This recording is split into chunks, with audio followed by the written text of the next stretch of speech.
All right, man. I'm ready when you are. I'm All ready right, when you are. ladies and gentlemen, welcome to another edition of Beyond the Album Cover, where we get inside the entertainment industry with those in the know and give them their flowers while they're here to be celebrated.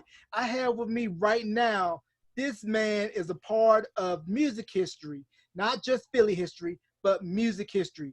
His dad, one half of the production songwriting duo and artists in their own right, McFadden and Whitehead. Ain't no stopping us now. If you go back and look at all of the records that came out of Philly International, they've had a hand in either producing or writing those records. And he, along with his brother, came out with an album back in 1994 called Serious off of Motown. And their song Forget I Was a G was on the Jason's Lyrics soundtrack. They came back out with Your Love is a 187. And he also done writing and producing for many artists to name, and he's here with me right now. Ladies and gentlemen, Mr. Kenny Whitehead. Kenny, welcome to Beyond the Album Cover. Well, man. Well.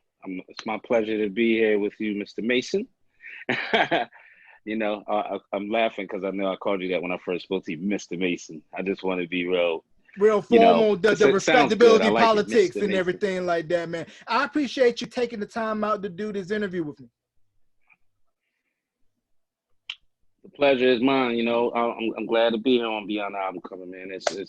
You really have a rich platform here of some good music and good artists, man. So I appreciate you. Yeah, I'm just trying to And do so does what the rest on behalf of the whole Whitehead family. Yeah, I appreciate it. I'm just trying to do what Questlove is doing, but just on a smaller scale. So shout out to Quest, Laida, Unpaid Bill, Sugar Hmm. Steve, Fontigolo, from the crib, NC. So shout outs to Questlove and the whole QLS crew. Definitely, Yes, definitely. yes. So For let's go sure. ahead and dive right into it. So born and raised in Philly. What side of Philly?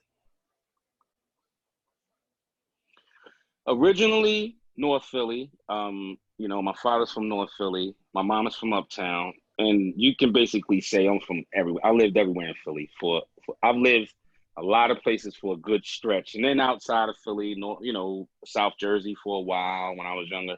So I've been, you can almost say from West Philly because I've spent so many years there. So all over Philly, in Germantown, definitely I'm claiming because I went from teenager to man in Germantown. So North Philly originally, but I can claim all of Philly, Mm, so, honestly. so being in the different parts of Philly, is there a distinct feel to when you go to North Philly or you go to West Philly?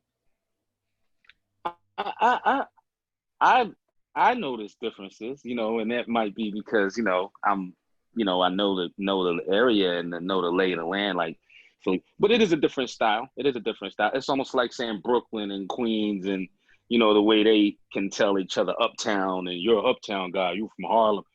I could tell that from Philly. You know what I mean? I could tell the differences. Now, when people from Pittsburgh come to Philly, could you tell right away that, oh, they're from Pittsburgh, or they're like, oh, those are folks from Philly? Because I'm sure, like every city and every state, they have their own distinct style that distincts them from the other, right? Mm-hmm. Yeah, Pittsburgh. It's not too much of a, you know what I mean. It's not too much of a contrast, of course, but you can tell when somebody's bringing some other flavor to the table. I remember we had a show in Pittsburgh. A few, but one particular show. It got a little crazy in there, but it was cool. It was cool.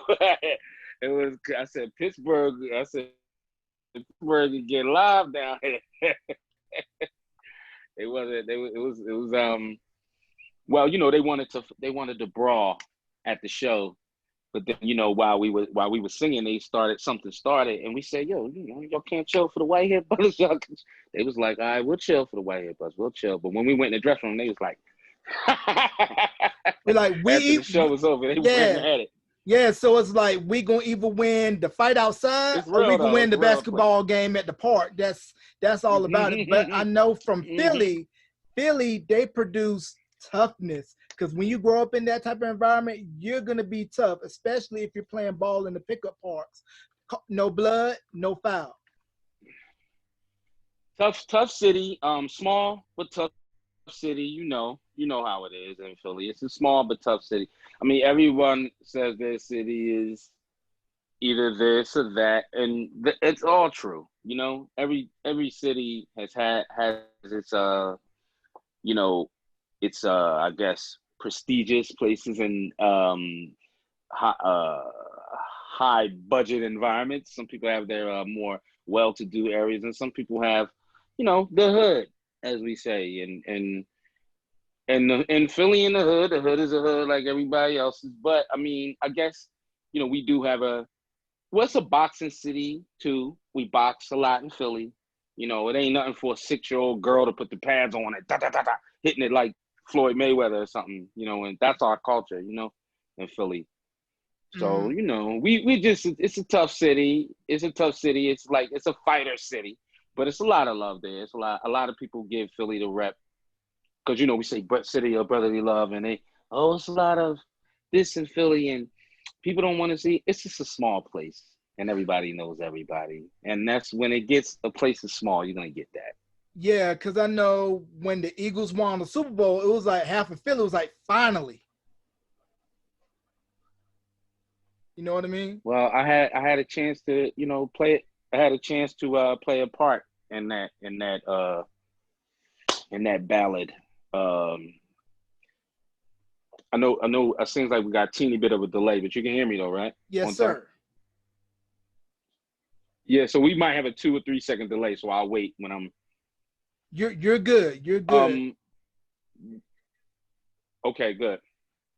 Well, my father used to do. That's the theme for the Eagles. Ain't no stopping us now. Their song. So that's been a theme since '79, right? Um, when the Eagles were playing that year. I think that was 17 first. They were playing and they were getting kind of hot and they were doing a little something. And I'm just like, wow, we really got a pretty good record. We probably like 9, 10, and 10 and then we start playing. I said, you know what? Before the playoffs and everything, it would be really, really. I think my dad, which my dad and his partner are both, no longer with us. And I thought to myself, wow, man, they would really jump. My dad would jump on this, I know for sure. You know what I mean? And they would make their presence known as they've done with the Phillies, as they've done with the Sixers, and especially the Eagles. So, him not being here, he just spoke to me and said, yo, you gotta do the song up to date. Because when he did it, he changed the lyrics. It was like a dub plate. You know what I mean? Mm. He changed the lyrics for Dick Vermeil or whoever, you know what I mean? Dick Vermeil was at the time, and he did it for the Phillies. He talked about the Philly fanatic, and he rewrite it a bit for the Eagles. So in the Phillies or whatever, in the Sixers.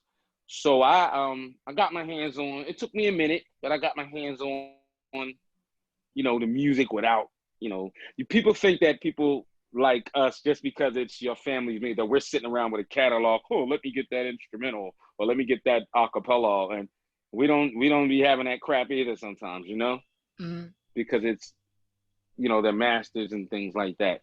But make a short story long, I started developing that song while we were playing.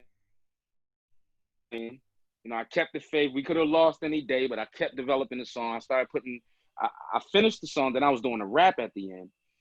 And a lot of my people that know Eagles, they were like, yo, you got to put him in it. That's my man. I'm going to play it for him. Put him in the rap. And, Fletcher Cox, this person, Rodney. So I finally was like, all right, I'm done, because I kept redoing it and changing it and tweaking it. And meanwhile, we're playing week after week while I'm developing the song. So we lost to Dallas, but I didn't give up. I kept playing. So one day, my little brother goes down to Chicky and Pete's where we were doing a pet rally, snooping around with the song. He didn't see anybody because I wasn't in Philly. Then he went down to Fox 29 and he passed it off to someone just going in the building. And they remembered me from an award show, whatever, real quick. We'll talk with that's another thing, Philadelphia Musical Line. And they asked my brother, can he come down and do this on TV? And I was like, hold on, wait a minute. I wasn't ready for all that. I wasn't ready to come get my usher on down there. I just wanted to y'all to play the song because I know it's the theme. But you know what? I said that's what I asked for. So let me get myself together, make sure, I'm not always out there like trying to sing and be like if I was, that would be a failure because I haven't been trying to make it since the 90s. I produce, I do other things, I chill, and you know what I mean? So popping me up to be like perform, sometimes I'm like, wait a minute. But I went down there, jumped on TV, and that was the game that determined if we were going to the Super Bowl. And I redid it, I sang it on TV, and then we actually won that game, and then of course we won the Super Bowl. So that's how I continued the legacy of Ain't No Stopping Us Now for the Eagles. Wow, definitely a great story. And real quick, sports take, and then we're going to go into the music. Your thoughts on Doc Rivers coming to Philly to coach the Sixers? Oh man, I don't think that's bad, man. I don't think that's bad. What do you think? I think that's pretty cool. What do you I think? think that's a good fit, but I also think it's championship or bust because if they don't make a deep run, I think it's either going to be Embiid or Simmons. It's going to be like today, him or me. Do you want him or me? You know what I mean? We was talking about Big Bud, weren't we? Yes, we were. Shout out to Big Bub in today, man. Definitely big shouts. Now That's with Big Brother right there. Big now Brother. with you growing up in the industry, when was that first time that you realized like, oh, I'm from a legacy and being around Gamble, Huff, Linda Creed, Tom Bell, everybody that came out of Philly International? It's like it's sort of weird because I've tried to answer this question a couple of times, but I think I have a better wrap up because it's kind of weird when you don't know, when it's sort of like, not saying, because some people mistake growing up around there, it's like me growing up with some silver spoon in my growing like one of the Kardashians or something. Now we were in the hood like everybody else. You know, I it's hard to explain because you're like, I know a lot of money got made. How was y'all in the hood? But we were around. It was almost like those a lot of those guys were down to earth, and you know what I mean, rolling around just like everybody else. And it wasn't a whole bunch of bodyguards, and not everybody had a mansion. And but to see to see people like that coming in. Now I'll tell you this: you didn't really have to, and this is probably why they were stars. You didn't really have to know that they have hit records out to be fascinated with these dudes. You know what I mean? Because they were rolling.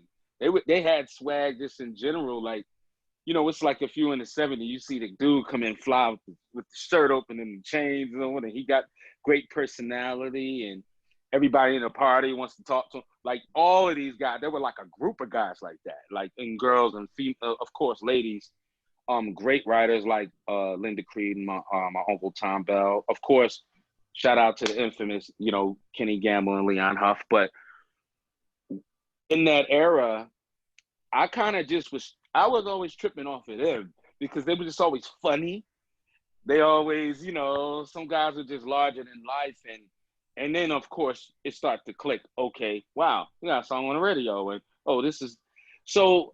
One thing I did, even though, our father never, as far as my brother and our father never practice your instrument, pick that guitar up. You better, you know what I mean? Like some parents have been known to do. They they did show us that.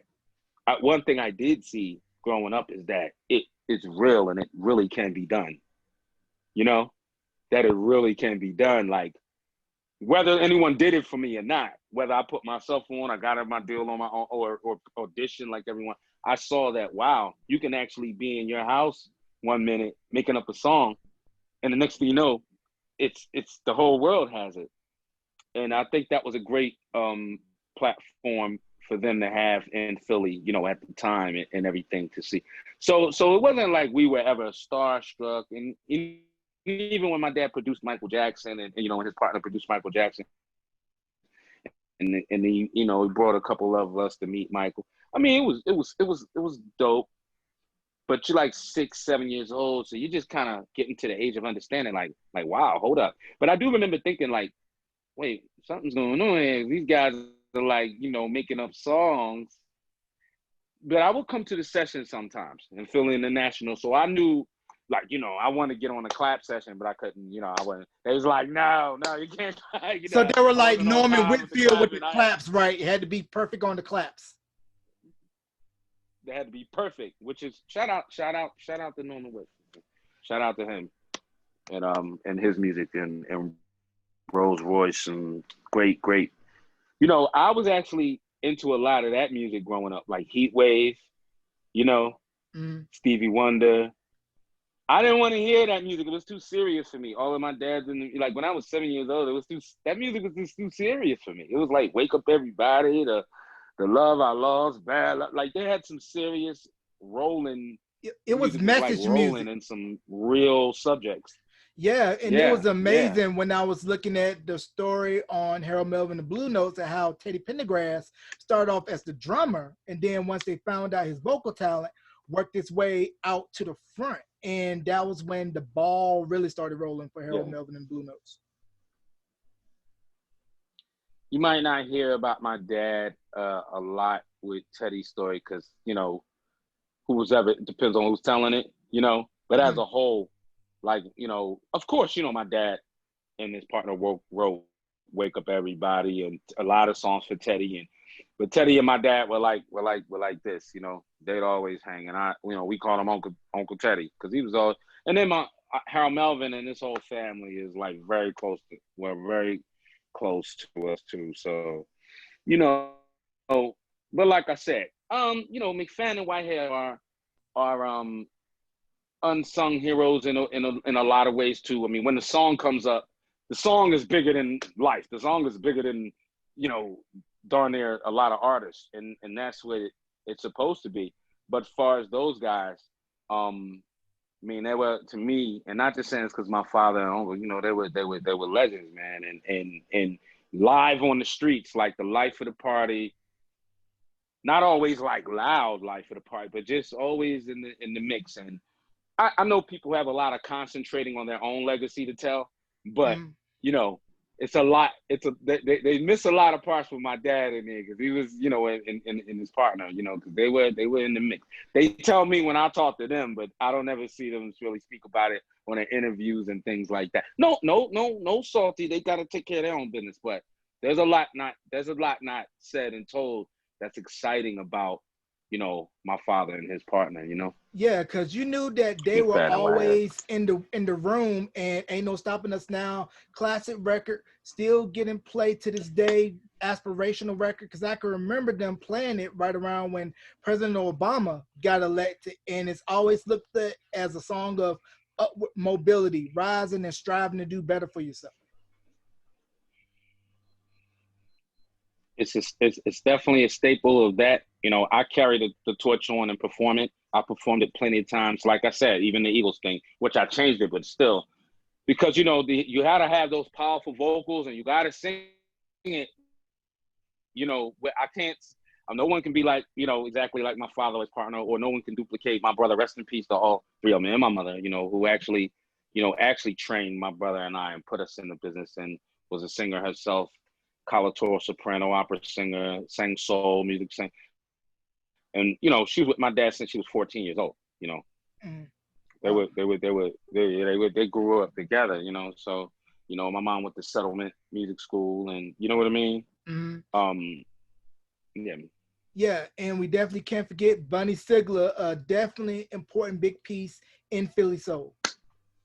my mentor, man, one of my mentors, one of my when people say who taught you how to sing, I'm like, yeah, my mom could really sing, and with if you're not singing right, my mom's like from that diaphragm. Like my mom she wasn't like, hello, sing from the diaphragm, but she would tell you she could do that if she wanted to. She could be really Mary Poppins if she wanted to, but Bunny Sigler, because I had to give my mom props first, because my mom taught us how to really not be BSing. And of course, my dad is an underrated vocalist. Like, if somebody's in your face every day, like Luther or something, like, it's not, crooning every day, you're gonna be like, he's the best. But I don't think a lot of people give my dad credit for his vocals because he's only like one song you can really attach him to. But you don't hear anybody that sounds like my dad, you know what I mean? Right. Or Gene for that matter. There's been so many, like you don't who sounds like that, you know? Mm-hmm. Um, Even using the runs and riffs he does, I think they were unique. A lot Teddy, unique, you know. But I really think that they got a chance to they got a chance to shed their talents on the artists that they produce. Like when you produce an artist, you give something of yourself.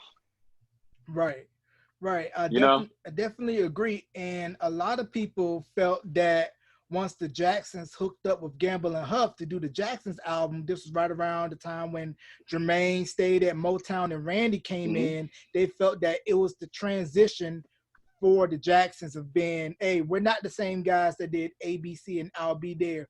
We want to experience writing, producing for ourselves, and that kind of planted the seed in Michael's head for what was to come later with Off the Wall and then the juggernaut known as Thriller. Boom. And it's all a connection to me. You know, I said what my favorite group was, right? Heat Wave. So you know that's Rod Rod Temperton, which Temperton. is Thriller, which Mm-hmm. is yeah, Rod. Like, and I didn't know about. Of course, I didn't know Rod Temperton. I liked that music growing up. I didn't know he'd make some of the greatest music to ever hit wax. You know, period. In this production. But if you listen to a lot of Heat Wave, you'll see similarities in Michael Jackson Thriller. Dum, dum, dum, dum, dum, dum. A lot of people say, "Oh, it's Quincy Jones," and they no, but Rod was Quincy's hired gun for a long time, and this whole crew, Patty Austin, James, yeah, Mm-hmm. Yeah, definitely mm-hmm, classic. Now, if you're a true music head, then you know Cameo mm-hmm. Parkway. A lot of 50s, 60s acts got placed on that record label. Chubby Checker had records on there, but also they benefited from a little Chubby Checker, show out in Chubby Philly Checker, by a man by the name of Dick Clark, an American American. Bandstand. And they enjoyed a symbiotic That's right. relationship where it's That's like, right. hey, It's like put trivia. your I'm trying to get artist the answers. on here. So tell me about the impact of Cameo Parkway and American Bandstand on Philly music. Just it was the business, you know. It was the business. That connection between Cameo Parkway, Chuck, um, Chuck Chubby I'm Checker. saying Chuck Berry for some reason. I'm Chubby Checker, Dee Dee Sharp Gamble, the Rays, man, which you know, and then so many other artists, but the connection with Dick Clark really, you know, solidified you. It got to the point where, of course, you break an artist on Bandstand, and when a TV show becomes a record company, you know, in a sense, and break an artist, then it was really something special. And I remember, although my dad and his partner weren't on Cameo Parkway, they were on Philly International, of course. I remember them on Bandstand, and their interview was so great. And Dick Clark knew so much of his Philly, so you know he was like, you know, he could give a great interview. And I was just actually looking at that interview. You know, one I don't know if you ever have a chance to check it out or run it, but it was great. And the, you know, performance itself. And I think it was just a great vehicle. It was just monumental. It was a great vehicle. My mother always told me how important Bandstand was with Dick Clark, and rest in peace, man, to the mighty Dick Clark and his platform. And Dick hung in there for a long time, man, before he left us, man. You know, Yeah, if it wasn't for Dick Clark, we wouldn't have the American Music Awards. And then also, little known fact, he tried to come at Don Cornelius by doing his own version of Soul Train called Soul Unlimited. But once Don found out, he was like, I'm going to be the only game in town. right? You know, Don. Now I grew up on Soul Train. You know, I grew up on like not watching it, but on it. Like a lot of people don't know. I mean, if you look at me and you just be like, "Oh, wait, but they had a little song," you don't really know I've been on Soul Train 3 times. Yeah, I know Like it. you might know because I ain't messing Yeah. with you. You Oh, know, yeah, I was gonna say I ain't messing with you. I'm certified. You I'm know what certified. others don't. Mm-hmm. Yeah, Yeah, I'm not yeah, messing with you, but I'm saying somebody else might not know that we've been on Soul Train 3 actual times. My brother and I. yeah, because actually I know a lot of people who used to Rest in dance peace to on. Jay Stat, man. Yeah, I know a lot of people who used to dance on Soul Train. They told me that Don was one that did not play. You would straighten up real quick when you walked in the room, and when he gave you that death stare, you knew like, You oh, gotta believe it. pucker up tight. Yeah. From the first time, so our first deal, like I said, even though it seems like a natural progression, our first deal was with Philly International, but it wasn't a layup, you know. I gotta say that because it's like, so what? If my dad was there too, I have a deal too. No, you wouldn't, because my dad didn't give me a deal there. But my mom knew Gamble too when she was a kid. She knew him before my father, I think. But we auditioned, and the first time we might have sang for, Huff, he might have been like, yeah, he ain't ready yet, they need a little more time. We auditioned again, and we were in and out of things. My father had went to jail for tax evasion, thinking he had the right people to take care of him, and he didn't. So he had to do a bid, and we were out just trying to make it too. And we had our talent. My brother and I were rehearsing. A fella who I credit with inventing the Whitehead brothers, named Barry Thompson, because at the house when Ain't No Stopping Us Now was out, Teddy 78, 79, at the house in Philly, my brother and I would just be down in the garage, and I had a little piano and like the Snoopy, the Peanuts gang would pop up when I press a key. It was a little piano. It wasn't really even a piano. My brother had a real drum set though, because he always liked the drums. So we made up a song about having to help my cousin all the time. He's like, can you help me get my coat out the closet? Can you help me get my hat? Can you help me? So we made up a song called We Gotta Help Keith All the Time, because his name is Keith. So we gotta help Keith all the time. It was like a Rolling Stones jam, and people were like, it's funny, but that's kind of good. Like, you know what I mean? And that's the kind of first time we thought, like, where people listened to us and was like, y'all playing around, but that's kind of good, And when we were moving from that particular spot to Jersey, like in about 79, a guy that was helping us move was a bass player named Barry Thompson. That's Big Brother Barry. He's still on my Facebook right now. And he had these songs, like in between moving, he'd sit down by the box and say, and he heard us practicing. So he said, come here for me. And my mom was definitely like, don't wait from the kids. But he was such a great guy that my mom had to let him like work. And he taught us these songs. One song's called The Cost of Living. One was called Life is a Stepping Stone. And one is called The Joker's Wow. And it's so funny because those things still apply to the day. Mm-hmm. And he had political songs like my dad and them, like my dad and their crew would write. Like Cost of Living was about inflation. And I still and we wrote those songs, we made up steps. And that was our songs. That was our act for a while. The songs he wrote for us, and we wound up doing steps, and we wound up getting to deal with Phil International. Shout out to Barry Thompson. I still speak to him and let him know that to me he invented our group by doing that for us. And then we wound up auditioning, getting a deal in the early '80s with maybe '83.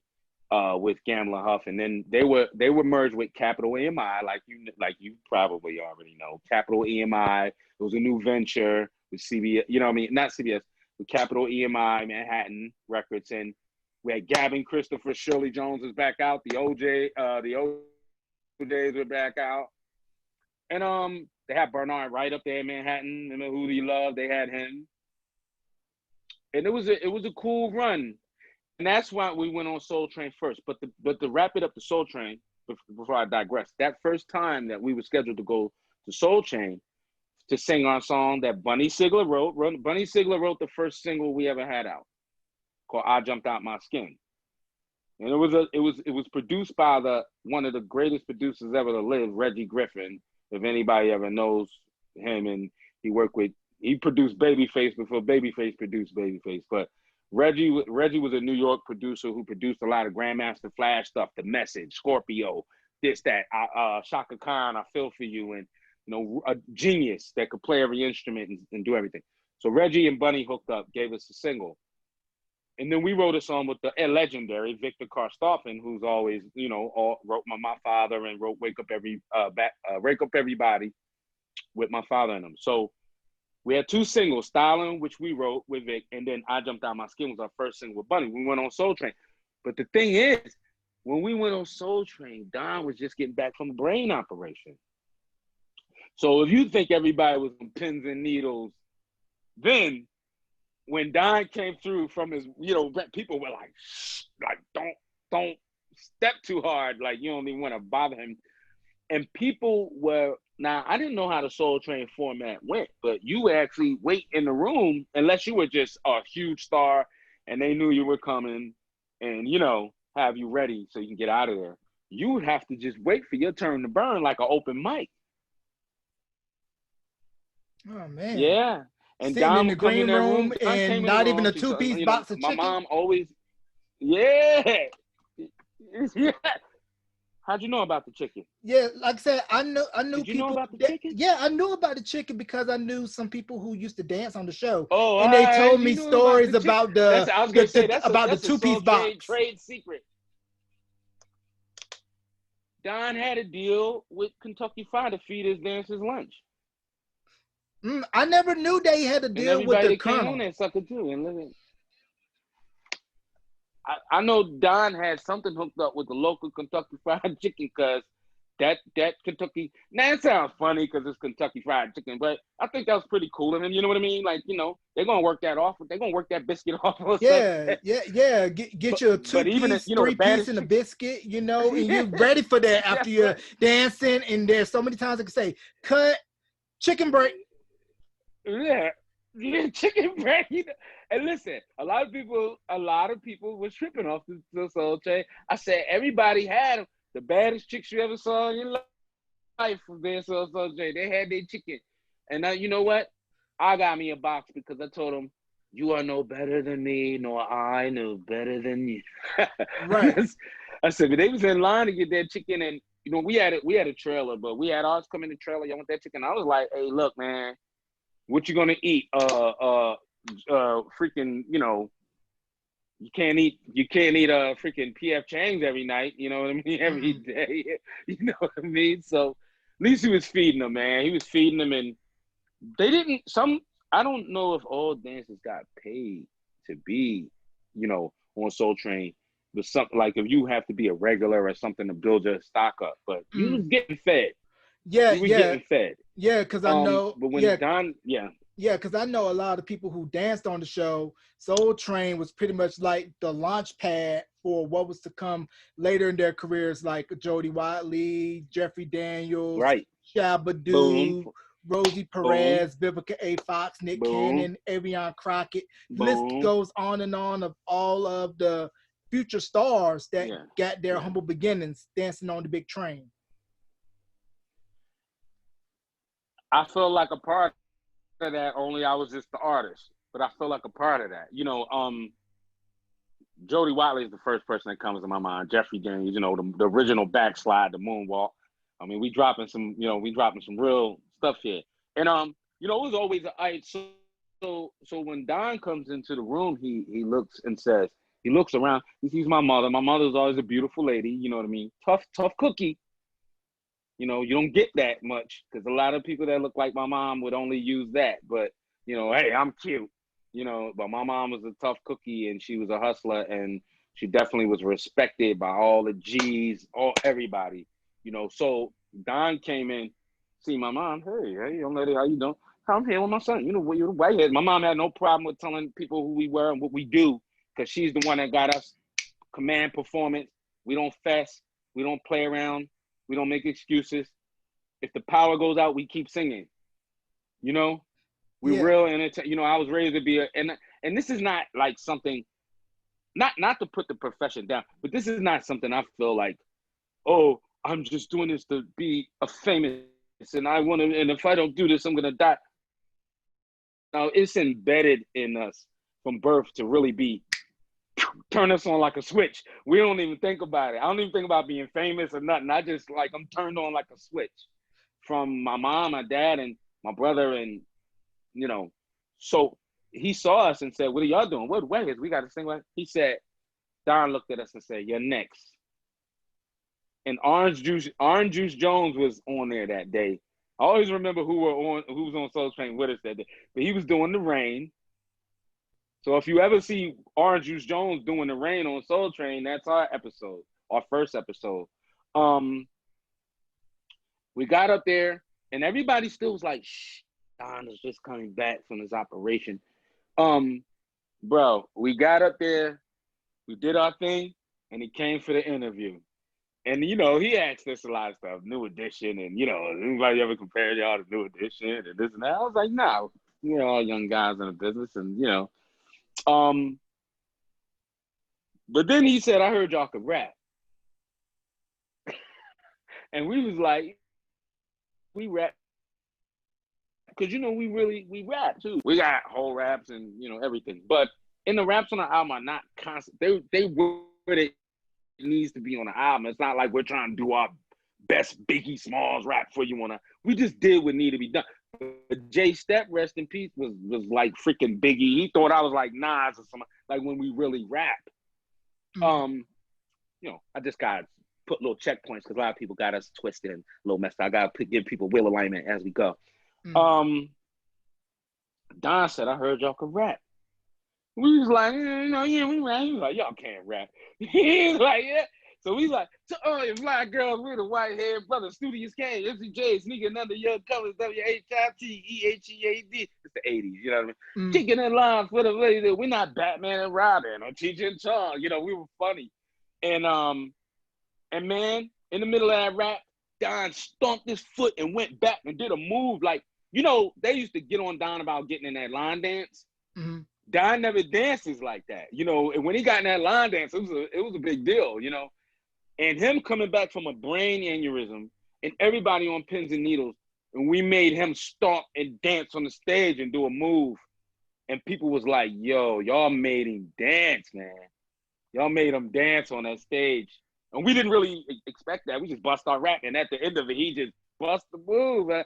And I felt like Don was so into young energy, and blowing up people. He was such a curator of young talent and such a facilitator that he had to get in on the act. So that's just number one time on Soul Train. But we got a couple more that we did. But yeah, man. Yeah, I had to just tell you that. Yeah, which I found very interesting because Don was very hesitant to bring rappers onto the show because rap wasn't his thing. And I was like, at least y'all didn't say PSK making that green. People always say, what the word does that mean? Shout out to Schoolie D.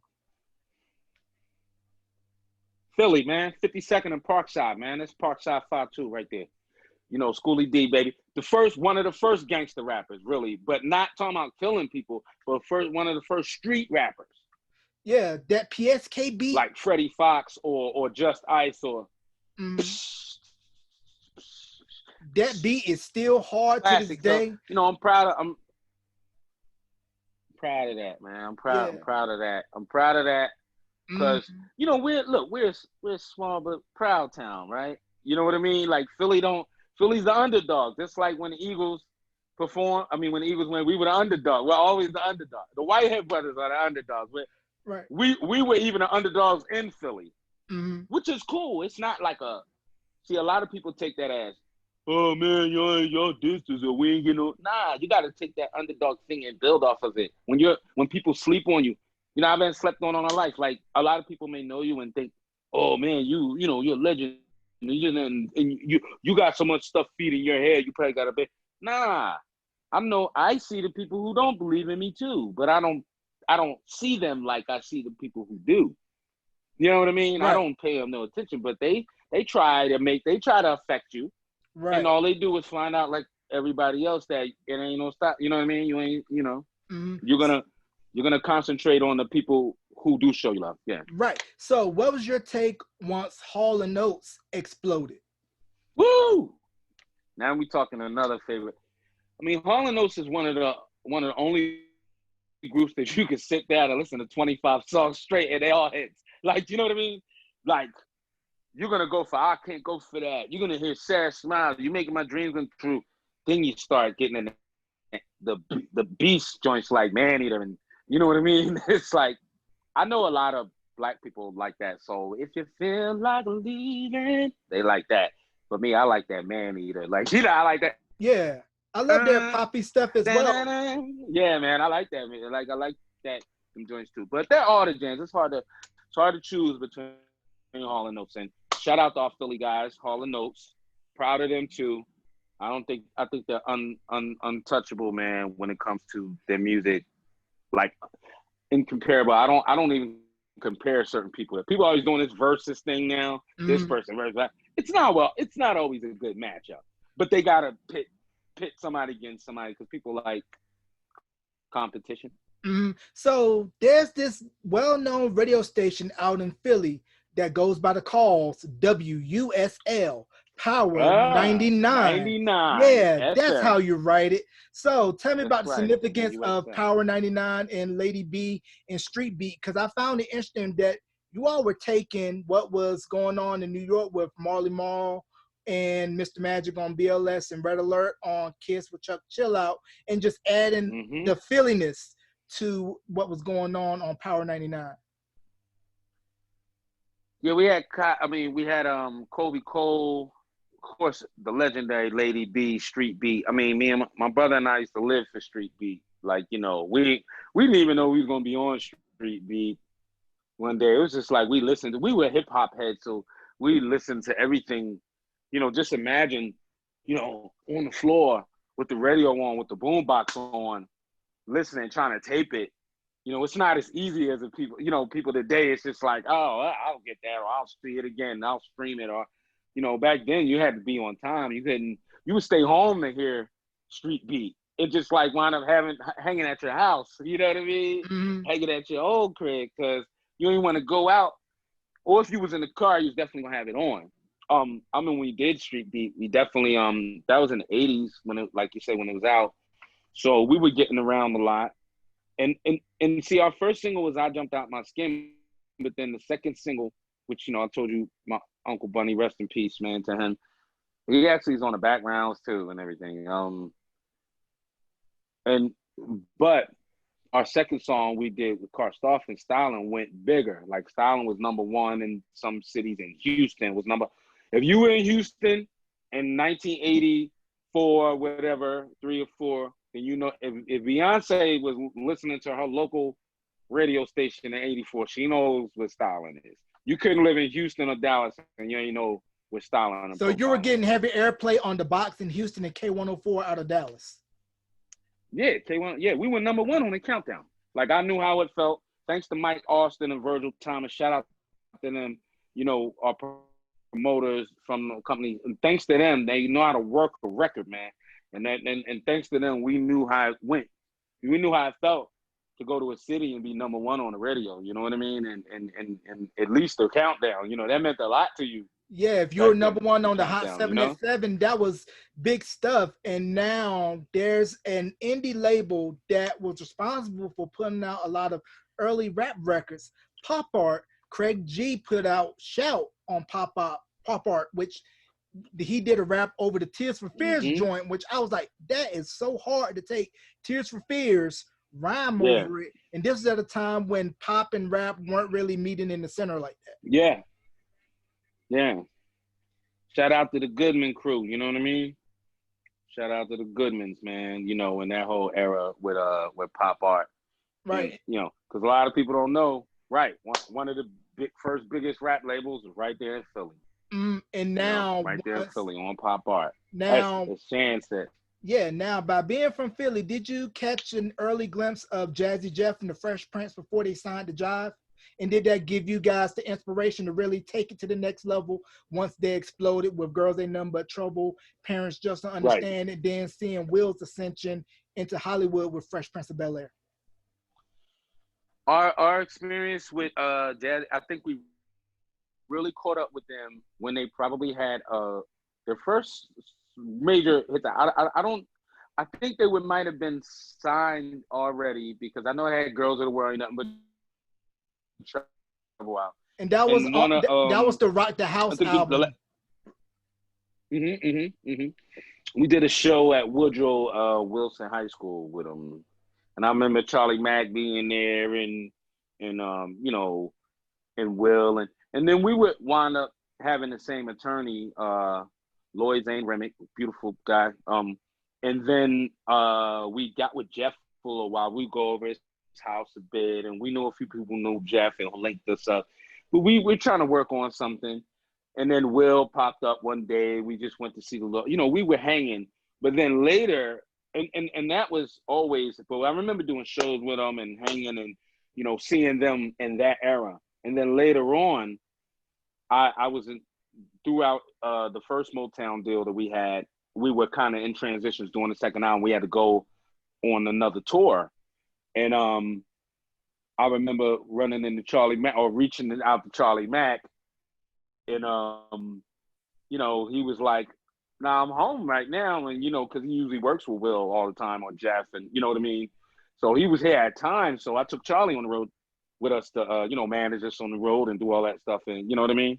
So that's like my whole connection with them, and of course, being from Philly, you're gonna know a lot of other people that know each other, and like I said, you can't get any closer to them than Charlie Mack, who's like a big brother to me. But that's our experience through our lawyer, and then doing a couple shows. But definitely, Jeff was always cool.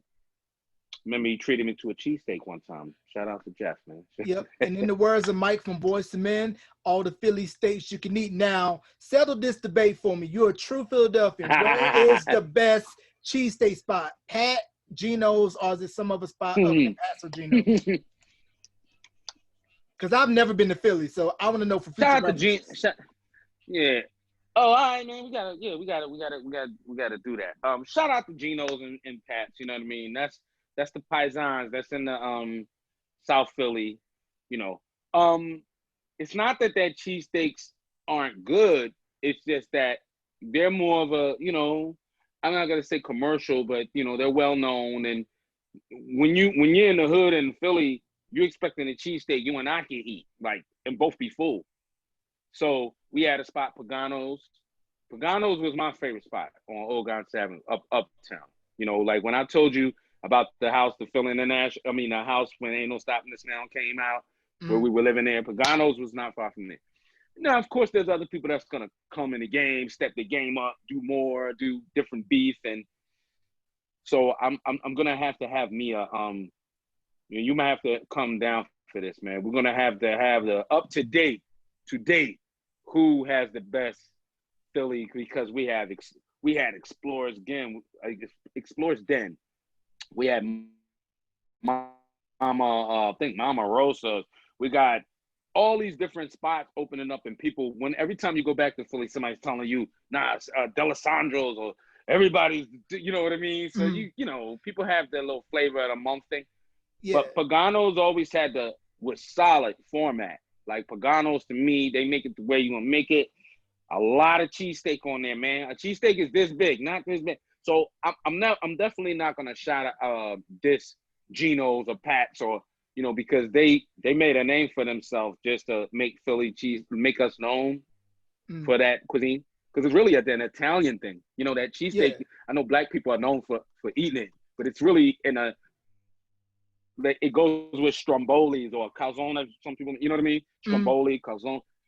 See, one thing about Philly, we spoil with our food, because everybody's like, yo, New York pizza, Chicago style pizza. Let me tell you something.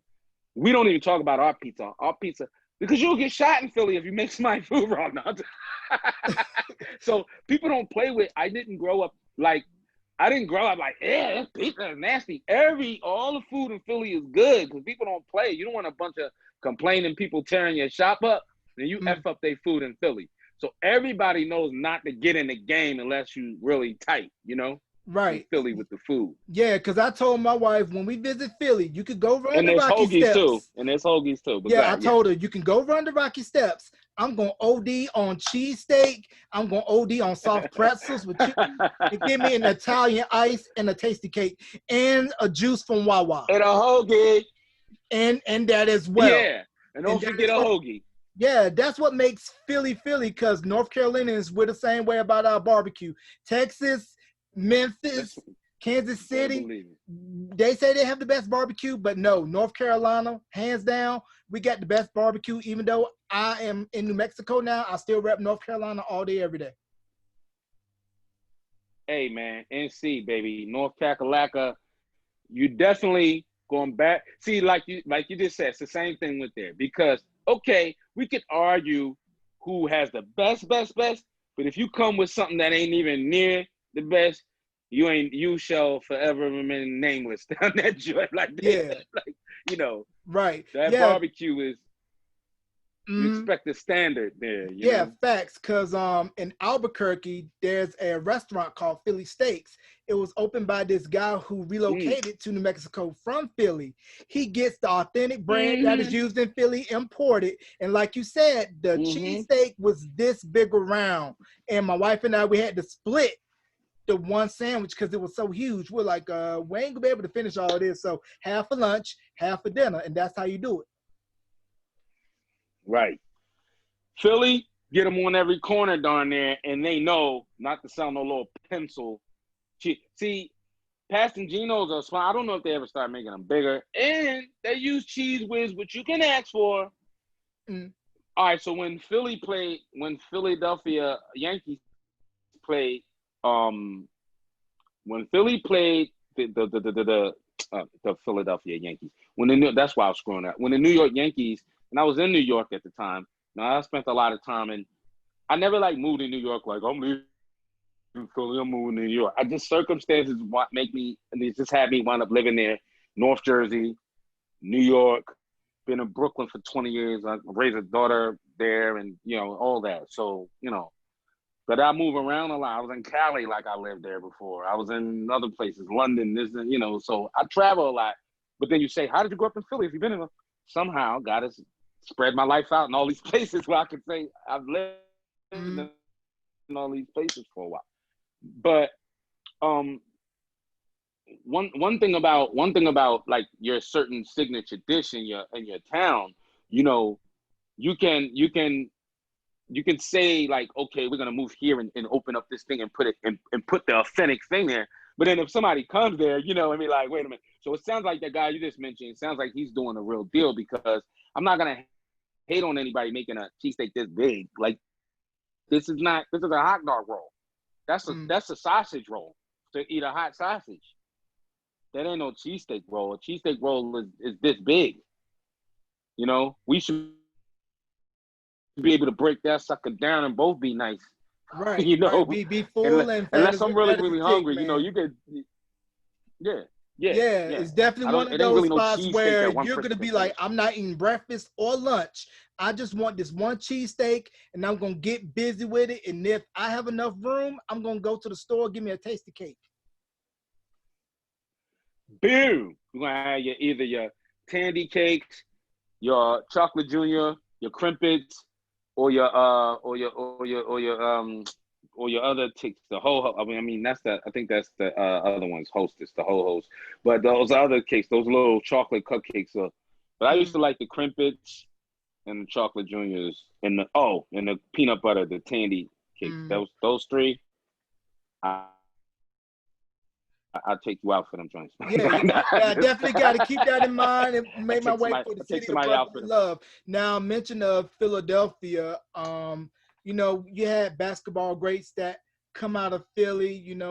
R.I.P. Hank Gathers came out of Dobbins Tech. Yes. She Wallace came out of Philly, R.I.P. and R.I.P. Yep. Kobe, who went to Lower Mm-hmm. Marion, and Richard Hamilton. He was telling a story on All the Smoke with Matt Barnes and Steven Jackson about he's from Coatesville and how his school and Lower Marion played each other in the playoffs. Oh yeah, And Coatesville. Kobe was giving them work, That's right. and just to see his transformation to being a young guy in the league to come in, be that Mamba, and then to tragically have his life cut so short, it's still hard to believe that he's no longer here with us. First of all, man, rest in power, rest in basketball, rest in entrepreneurial shit, and definitely rest in family and love and positivity and everything that Kobe Bryant stood for. We were definitely proud of Kobe. Philly was definitely proud of Kobe coming out of Overbrook, um, and Lower Marion and playing in the spots he played, and going straight to the league, and he's one of the first guys who made that cool, going straight to the league, and Yeah, yeah, because the Hornets so we were, originally yeah. drafted Kobe. but he wanted to do a Mm-hmm. power play and to go out to LA, and Charlotte took the bait, and we got Vlade Divac. I think Matt Geiger and Kobe ended up Mm-hmm. going to LA and starting the dynasty. Now another dynasty that started in Philadelphia. These four men went to Creative Performing Arts High, became the biggest selling not R&B group but male group of all time. I'm talking about Nate, Michael, Sean, and Group. Wanye, better known as Boys to Men. So, what was your Wanye. thoughts on hearing the Boys buzz to Men. about Boys to Men, them sneaking backstage to Power Fest, singing for Mike Biv, getting on, Cooley Out Harmony becoming a smash? Then two came out, broke all kinds of records, and you're like, oh, these guys are the real deal. Absolutely. I don't know when Motown Philly came out, and some people I knew before they blew up out of Philly, and because we were just all around. But I didn't actually know Boys and Men before they came out and blew up. So they hit me out of nowhere like everybody else too. So Motown Philly, man, with the bow ties on and jeans and that preppy look they kind of went for. It was almost like that. I think they had canes or they went for some fraternity kind of vibe, and but you could hear the vocals. You know what I mean? You could hear all of them, had chops. And then of course they had their own strengths vocally. And then once, of course, when you heard Wanye take it home, Wanye is the power singer, the energy singer of the group. Not that everyone has skills in their own way and it's dope. But Wanye was the one who's gonna light them up. So that was out. It was crazy. I was a big fan. I even followed him when my shout out to my man MC Brains when Brains came out, and everything on Biv, on Michael's, on Mike's label. Of course, everybody was New Edition fans, and if you were a guy and you were hating on New Edition, and you wasn't liking all of that, you just gotta have to wait till they finish. Do you want to talk to a girl? You're gonna have to wait till they finish fellas. And then they room listening to they're like the guys be out there like this, and the girls be in their room with the posters on their wall Yep, like listening to New LL, Edition, like and yeah, they weren't even there, and you still had to wait. yeah, like LL And that Cool like J L, said in like Around the L. Way Girl, perm me your hair, or even a curly weave with your New Edition Bobby Brown button on your sleeve. That's right. And I just heard that too. That's funny because you hitting like a spike bat. Everything you mentioned, it's like either I just looked at it yesterday or you know what I mean. I Yeah, got it. yeah, yeah. But It's like body when blows. yeah, yeah. But it's funny when we did our deal with Motown in '94. Of course, they were our label mates. So now on Motown, Motown has boys the men who have this sort of prestigious. Now they're with Babyface now. You know what I mean? So now they're doing like End of the Road and Water Runs Dry and you know what I mean. Yeah, and all that stuff. So they stepped their game up on like a, I don't know, it was like a Rolls Royce level of music.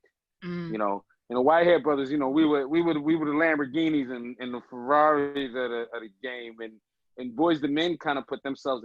I mean, their music was like really classic, like I'll Make Love to You, and real classic, kind of like Whitney Houston did Bodyguard. Mm. It's definitely something And you want to put on when you're trying to we seal the deal with your lady at the end of the night in a classy way. right. If you want class, you don't go to Whitehead Brothers. No, I'm just playing. No, I'm just playing with you. We did songs like Beautiful Black Princess, Love Goes On. You know, She Needed. With all our songs, no two songs of ours sound alike anyway. So a lot of people when they, you know, hear our songs or they, we could get to that album. But I was gonna say in '94, '95, we were glad to be label mates. The only person I really, really got cool with on occasion is Wanye. We talk about like cars or like I remember I just bought a new BMW convertible. He saw the he was like, son of a bitch. Like he had a convertible Benz sitting there, but he was looking at my joint because of how I hooked it up and my little convertible and dope dude. I always wanted to work with him.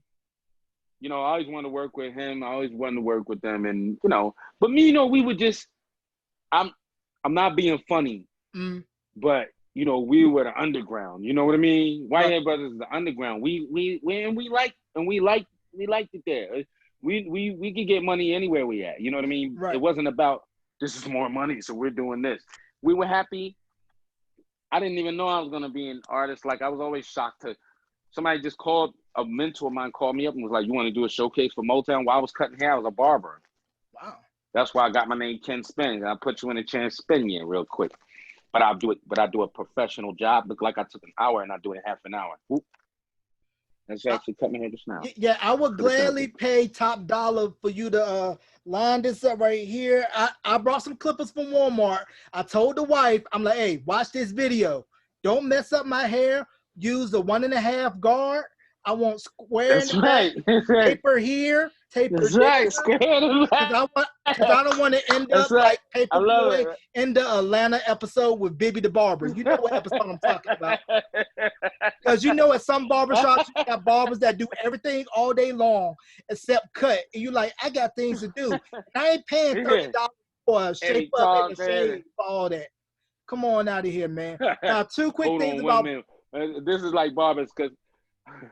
Go ahead. You kill it. yeah, man. But two quick things about Boyz II Men. Then we're gonna go into Jason's lyric. Forget I was a G.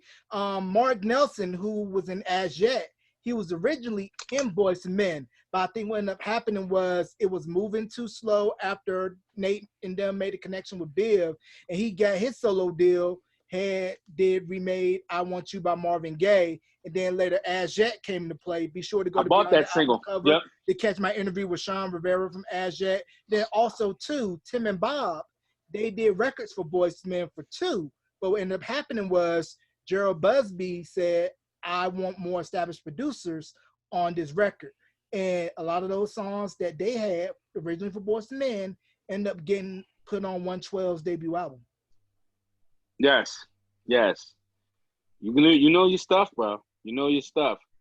Number one, you know, shout out to Mark Nelson, you know, who ended up, you know, of course, getting down and with Babyface Pebbles, LA, and getting down in that crew and developing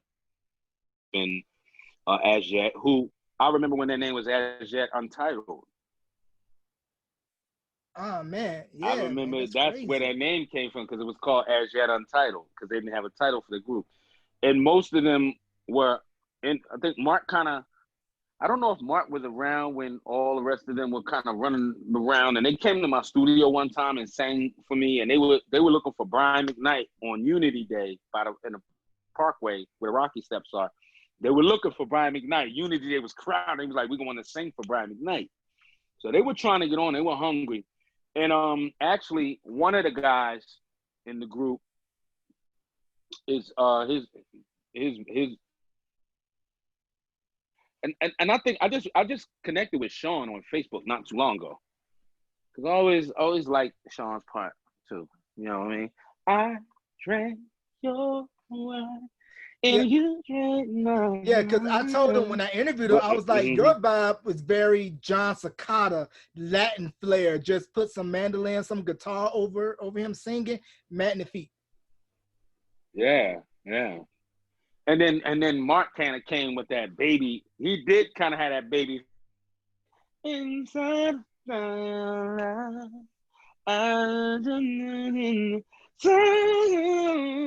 You know, I'm not thinking the lyrics right now, Right. but just the vibe of it. It was dope song, man.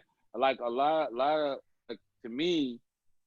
I know that song was a big hit, but to me, I love that song, and I was proud that like they had came to my studio. That I was gonna work with them, but it was just like they went with their own direction, and they had a couple man. I think the managers that brought them down there, they might have did something. So a lot of politics happened. But when Mm, I welcomed them and I thought they was dope, I was like, yo, y'all. right. Then I started knowing them, and as I see them on the streets and a few of the guys. So, but Mark, I never really got a chance to know like that, Mm, and I know what happened with him. He and Boys the Men, and then I was glad because a lot of people were like, wow, he was supposed to be in that group. And I was like, well, that's not his destiny. He yeah. has his own destiny, and well, people be like, well, you blew it, you didn't get it. Man, look at him. He came out. Okay, Boys the Men's Boys the Men, but he had a chance to come out Right. in not only produce. I bought "I Want You" from the Cheltenham Mall. I bought that tape because I like it. I saw it on BET, and I went out with my own money. I was like a teenager, and I bought that song. Right. And the funny thing about the Motown Philly video, it took me a minute to recognize the guy on drums. It's like, hold up, that's Questlove. And it turns out that Questlove and some of the guys from the Roots went to the same performing arts high school with Boyz II Men. I think Amir LaRue from Groove Theory also went to that school as well. So it's kind of funny to see all these Yeah. people walking the halls and not knowing that they were going to be stars. Yes. And you're like, hey, you owe me two. And they were also lucky, man. They were so lucky. I mean, to be going to performing arts with all these people, like to be walking the halls with a mill. I never met a mill before. Every lucky son of a no, I'm just fun. I never met her before. I don't know her, so I don't even know if she's married by now. Everybody had the biggest crush on her. Everybody knows that. You know, I didn't get a chance to hang out with her and kick it and stuff like that. Like I was really isolated and doing some weird stuff, but I was in the mix. Like who did I run into early in the game? Left Eye people like that. But when performing arts was big, we were kind of running in and out of Philly in the National back in that time because Broad Street and it was the performing arts on Brush.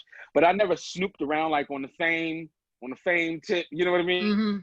Mm-hmm. Like Irene Cara fame tip. I never really was snooping around because I didn't really snoop around schools I didn't go to, but a lot of them would walk down the streets and they knew Philly International was there and they know we were in there making real records and you know what I mean? So it was Mm-hmm. definitely between the dance studios downtown, the art institutes and the performing arts schools, there were a lot of people popping up that would wind up being, who they Right. are Right. today. Right. And also making a cameo in the Boys to Men Motown Philly video, Three Times Dope, Funky Dividends, Dope Cut, and also shout out to Steady B, Cool Z, The That's right. Glamorous Life. I mean, early Philly hip hop. Before Beans, before Freeway, before State Property, it was Three Times Dope, Steady B, Cool Z. Mm-hmm. They paved the way for what Ooh, was to come later. you The got it. Glamorous Life. The Dookie Rope era, man. You know what I mean? I was, I grew up fast, so even in that time, let me turn this. Let me turn my little thing off. Sorry, but even in that time, you know what I mean. I grew up pretty fast. So I was around the scene, I was in bars when I was 13, 12 years old, or 6 years, I don't know. I remember always being in some bar up in, not that my parents were bad, but it's like Michael Jackson. You ever see the Jacksons and he was in that club when he was Oh, young and, seeing the I woman did, taking off her clothes, and you're like, I'm not supposed to be in here, but for some reason, I'm enjoying it. yeah, right, right. Nobody told me, nobody told the chauffeur to drive me here or the maid to wash me up or which golden bed I'm sleeping in. But I definitely got into some clubs, you know what I mean? And shit. I Mm, definitely got into some street stuff. But you're right. But that whole now the Roots era, because we went from Boys to Men to the whole era, but in between that, there was a young girl who worked in the gallery at a place called Trends 2. And I walked in there and I saw her and I thought she was like really, really cute, you know what I mean? And like special, like something about her. There was something about her, you know. Um, and then later on, I'm walking with a legend besides my brother, rest in peace. And I'm walking with Charlie Boy, who, Charlie Boy Simmons, mm. wrote for the Spinners with my Uncle Bruce Hall. And Bruce Hall's brother is in Azjet. My Uncle Oh, Bruce Hall, who did Sadie, all the Spinners hits, they did Mighty Love, all the joints, and his brother is in was in Azure. But okay. his partner, Joe Jefferson, just passed, and then Charlie Boy Simmons is another guy who wrote all those Spinners hits with Sadie. And Charlie Boy used to hang with he was like OG, so he used to hang with us. So we coming from the mall, you know, chilling, and Mm. I see Lisa. Of course, we're talking about Lisa Left Eye, and I Rest in see her. peace. Rest in peace to my boo boo, man. And I see her walking from the store she was working at, coming home from the gallery, getting off, and I'm like, Yeah, that's the chick that was in it. You know, what I mean, she had Lisa always had her signature hairdo, a bang right here. She had braids coming down here, you know, tied up, ponytail or whatever, and braids coming down. She had the same hairdo. That was her same signature hairdo. Um, and I saw her give a homeless guy some money. Saw her give her somebody money, and I was like, wow, like she's really like a good person, you know. And then I walked up because she was short. I thought she was younger. Like Lisa was a little older than me. I didn't know that. Like I walked up on her, thought she was younger, and she's like, "I'm an OG. You my young boy." You know what I mean? You my youngster. But we started talking. We became friends from there, and then we used to actually date back in the day. But we turned into more family. Like I got a chance to catch up with her in other in recent times and other days, and Right.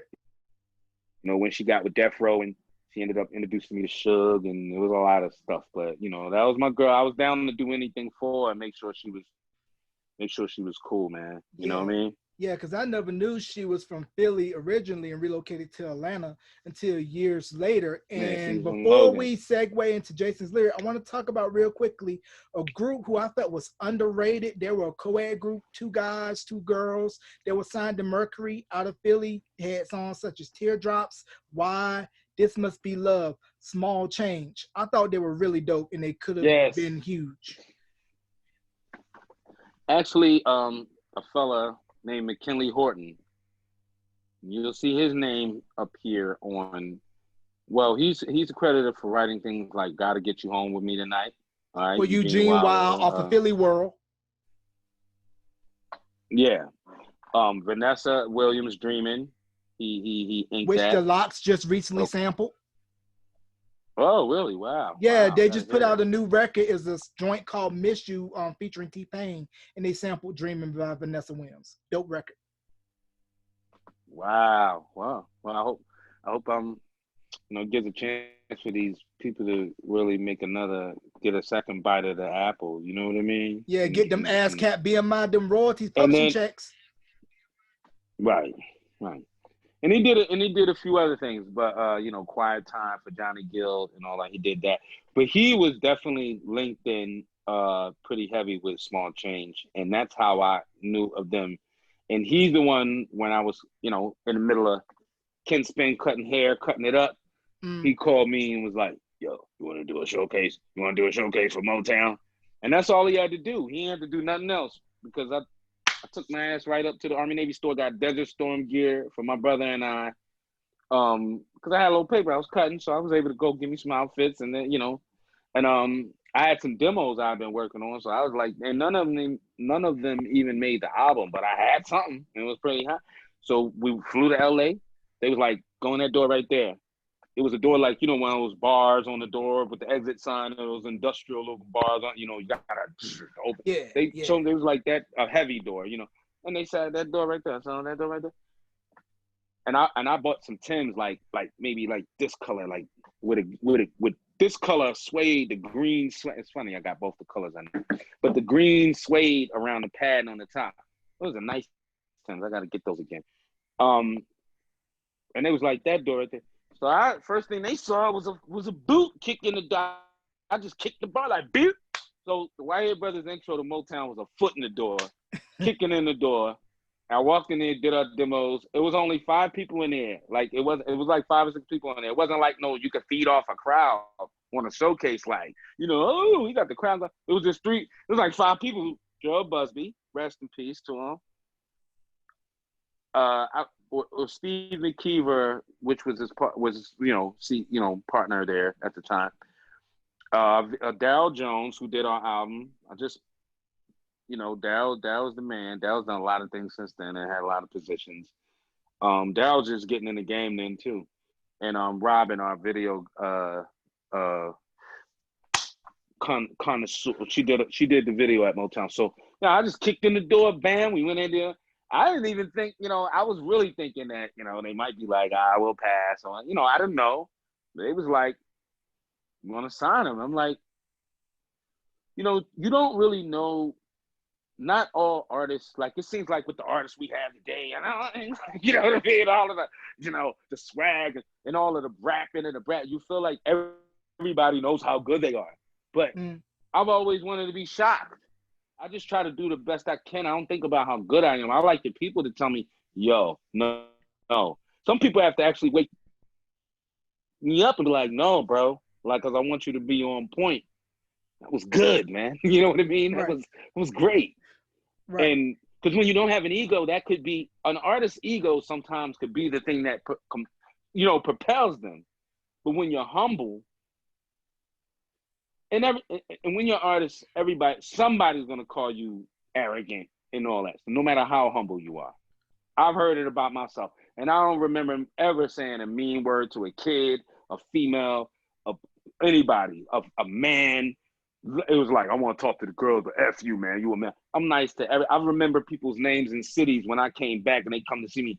I'd be like, oh, your name is, Vincent. And you're like, wow, you remember my name? Like, that's what we pride ourselves on, being down to earth. So anybody out there who ever got the wrong impression about me or you was arrogant, I'm a very serious person, I'm a very busy person. You can't fart around with me like everybody else, but I'm very humble and I'm very attentive to people and I remember leaving London and we left the last show we did, and the bus is pulling off. And I see, and this is like the last time we've been. Little did I know this would be the last time we, have been to London in 20-something years. And, my brother can't come back with me, so it was his last time there, period. So I see how they give out the flats. Yeah. They're not the album cover, but they look like the album cover. You know what I mean? They got the flats. So we're leaving, we're pulling up. The driver's trying to get out of it because I guess he's been waiting in there all the time for the concert, and he's getting paid to do that. So we're leaving off, and all I look on the side of the bus. I just happen to look on the side, and I see all these people with the flats and trying to get autographs and everything like that. You know what I mean? Mm. And I was like, I told the bus driver, I'm like, stop! My brother jumped off that autograph. Everybody jumped off, and we signed as many autographs, 30, 40, 50, whatever, as we could before we left. And I know, well, this is where we got to stop being so fickle as people, because people think, well, if you ain't nobody and you need to promote, you better sign them. Or you think if you're big and you're huge and you're a millionaire, they're always there. Every Mm. time I want to turn it on, there's someone wanting an autograph. Every time. I understand that. But people got to understand, I got the energy, I got the love for that. It doesn't matter how much money I got. You'll never know how much money I got. Like, I could be sitting on, 700 million, 800 million, almost a billionaire, whatever. You'll never know, because I'm always going to make time for people and be the same. And I know that's corny to people. I know that's played out. And I know celebrities feel like, I had a very busy day today. I was going to be on time for your interview, though. I had to get a haircut. I had to do this. I had to do stuff in London. I called you how I called you and was like, yo, Yeah. we on schedule? We on point? Yeah. If you had been like, nah, I need like 20 minutes, I would have took it.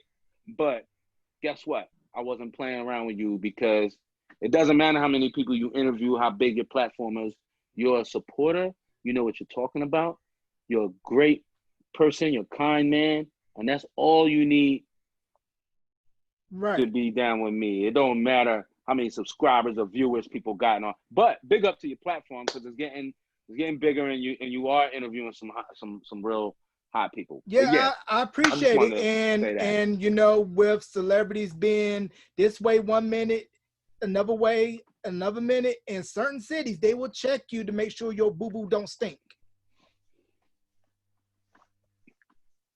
You know what I That's mean? right. Definitely And want to make please sure do your not boo-boo don't think stink. that everybody, right. And I hope those people out there don't think that everybody that's broke is humble, and everybody that's rich and successful, they have the right to be lofty. And I gotta tell the people this. You have to have patience. You can't think just because, yo, this person isn't well known, 10 Grammys. I know you're a millionaire. I've seen your house on TV. I don't expect for you to DM me back. But if I call somebody who I don't think is that big, I expect them to DM me back. yo, you gotta have patience too. You never know what anybody's going through in life. You don't know if people dying in their life. You don't know if they're about to die or what they're going through. With us, it's like but you have a certain vibe to yourself. You'll get more than an average person. For all the bloggers out there and the people who want to start platforms and stuff like this, take a blueprint from Jarrell Mason. Take a blueprint from you, and just know what you're talking about. Just be real, and you'll gravitate the right energy. Don't Mm-hmm. shoot for the celebrity. Don't shoot for the name. Just shoot for knowing what you're talking about. And the real people in the business will sniff it out. You know what I mean? Right. As soon as when you open your mouth, we'll know this is something real from a Yeah. real platform that's worth me being. Because if you only had one interview alone, I still would have been your second because of the way you came at me. And of course, when we got talking, I saw how many people, like some of my friends and everybody that you really are, getting a hold to. Yeah, I definitely That was actually dope too. appreciate the props. So Forget I Was a G in the Serious album. How did that get placed on Jason's lyric? Did you do an advanced screening of the movie to kind of get a feel of what to write, or did you already have that in the can and somebody behind the scenes went over to the label and said, "Hey, we want this placed on the soundtrack"? Yeah, I didn't get an advanced screening. Man, it's some other story, and I try to tell these stories and tell them only the positive parts of things, because you know. But I was kind of, I don't know how far I was into the album. 187 was already done. I think we had Forget I Was a G. We already had the budget, and then my brother, who I did 187 with, Errol Johnson, he was like, we started working on Forget I Was a G, and we did that, and then I was almost finished. I think Forget I Was a G came pretty late, even though it was the second song on the album. But I told my A&R guy, I said, listen, in between albums, I want to work on soundtracks. Because I always thought, like, soundtrack, people remember your songs if they're in a movie. You know what I mean? People Right. always remember 90s your was the songs. pinnacle for movie soundtracks. Yeah, yeah. So I was like, I want to get some songs and some soundtracks. And I started doing that, and like I did a song with Latifah. My brother and I did a song on the Walking Dead soundtrack, this and that. Um, so he popped up like, yo, they got, because I think Ed Eckstein was running that, Sam Sapp, A&R guy was running, and my A&R guy, I happened to play that for them, and they was like, yo, I want this on the soundtrack. Can I get this on the soundtrack? So they wanted it on there, and I already put the seed in there. I already put it out there, and he was like, "Oh man, it's just so funny. You said you want to get on a soundtrack." And then he was like, "Yo, they want to Forget I Was a G," and I was like, well, "That's cool, but that's our song." Because see, what people don't realize is you can get in the middle. You can get caught in politics. It seems like the more the merrier. Soundtrack, my out, but you can get caught up because that was cool, and I agreed to that. And then I got a little layout of what the movie was about a little bit, but I didn't get a script. Like I've gotten scripts before, but we were supposed to be on Black Men United. Oh, really? I did not know that, which was written and I believe produced by D'Angelo, by the way. Brian McKnight, D'Angelo at the helm, and Brian McKnight, I think, um, did something, but it was D'Angelo's joint, right? Mm-hmm. I didn't know D'Angelo. This is how that went, because I'm not ashamed to talk about it, because I'm not talking about anybody. I'm just telling the truth, and I don't have any one to blame it on, because me back then, I was a keep it moving type of guy. It'd Mm-hmm. be a little egg on your face, and I'd be like, all right, pack it up and keep it moving. That's how I always got to the next level. Not always, but sometimes you gotta put your foot down and tell people don't jerk you around. But the thing was, it was like, oh, we want the Whitehead brothers to be in it, and we came up to New York. I remember it was a studio. I forgot exactly which one, but we're in there shooting pool. Everybody's hanging out, waiting for their part. D'Angelo never came out the studio, or if he did, I didn't see him. Brian McKnight probably came out, I think was shooting pool for a minute and came out and saw us there. Um, Ed Eckstein, who ran the project, was there, and our manager was there, or whatever. And we were just waiting for our part to come in, and we waited, and we waited, and we waited, and we waited, and we waited. And somebody came out and was like, you know, y'all ain't gonna be on it. Wow. Just like that. And I was like, we can't even. That's how it goes in this business. I'm not naming no names. I ain't doing none of that. Protect but, the innocent. I'm not even blaming on D'Angelo because I don't. Yeah, I don't even know if that was D'Angelo because I never met him. I don't know. Ed Eckstein ran the spot, so I don't know if it was whose call was it, or if he had been like, I don't want them in it. I don't know that. Oh, we didn't know, but I felt like I was set up because I didn't ask to be in it. You called me to be in it, and I hate when somebody call you for something and dish you. Mm. Yeah, man. If you ask for something and then you get dissed, that's one thing. But when somebody take you out your way and then still dish you, that's kind of foul. Yeah, that's almost kind of like how Carrie, when she went to the prom and then had the bucket of blood dumped on her. You don't want to be in that situation where they're all gonna laugh at you. They're gonna laugh at you. Yeah, you don't want to be in that situation. And it was like a bit of a feel, like, yeah, we was feeling it a little bit, like, man, well, that was weird. But I always taught my crew, whoever, because not to toot my own horn. When it came to us going on the road with 20 people, this production, I always took the reins. You know what I mean? Mm. And when it came to that, me and my brother were real. Because number one, we're not who people. Right here is the Ain't No Stopping Us Now double platinum album. I was about to ask you what was that plat? So that's what that is, right? Yeah, that hasn't been in the family since then though. I had to retrieve that right there from somewhere. Wow. Yeah. So I mean, listen. Who wants to hear all this negative stuff and this and that? I wish it was like people thought it was, though. You know what I mean? I wish my life was how people think, because I'd be chilling. I'm still chilling. I'm great, but I'm just saying I would have been chilling. Right. If my life was like that, I would have been to the point where I would have got so many associations and foundations open up, which I'm still getting to. But I would took that money and did something with it besides feed my own. Because you see, I've been living off what we've been living off of for years, and we still are, right? We're good. Mm-hmm. And that's the thing about it though. But what I was gonna say is we when they said, like, you're not gonna be on Black Men United, and they came out and just said that, we just packed it up and went. Because one thing I was always aware about is not showing my ass like in the business, like I would in the street. So right. A lot of people, I'm saying in the industry right now, a lot of you have been spared. They haven't seen Get Down or Lay Down, Kenny. Spared.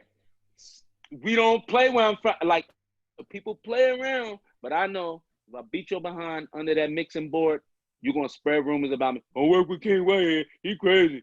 Don't work with him. He going to beat you up if you don't understand what's going on. Yo, and it's so fast, you'll get gripped up.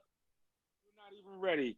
So what we are peaceful people. But what we are peaceful. My dad, a hippie, he was just peaceful. My brother, all about music.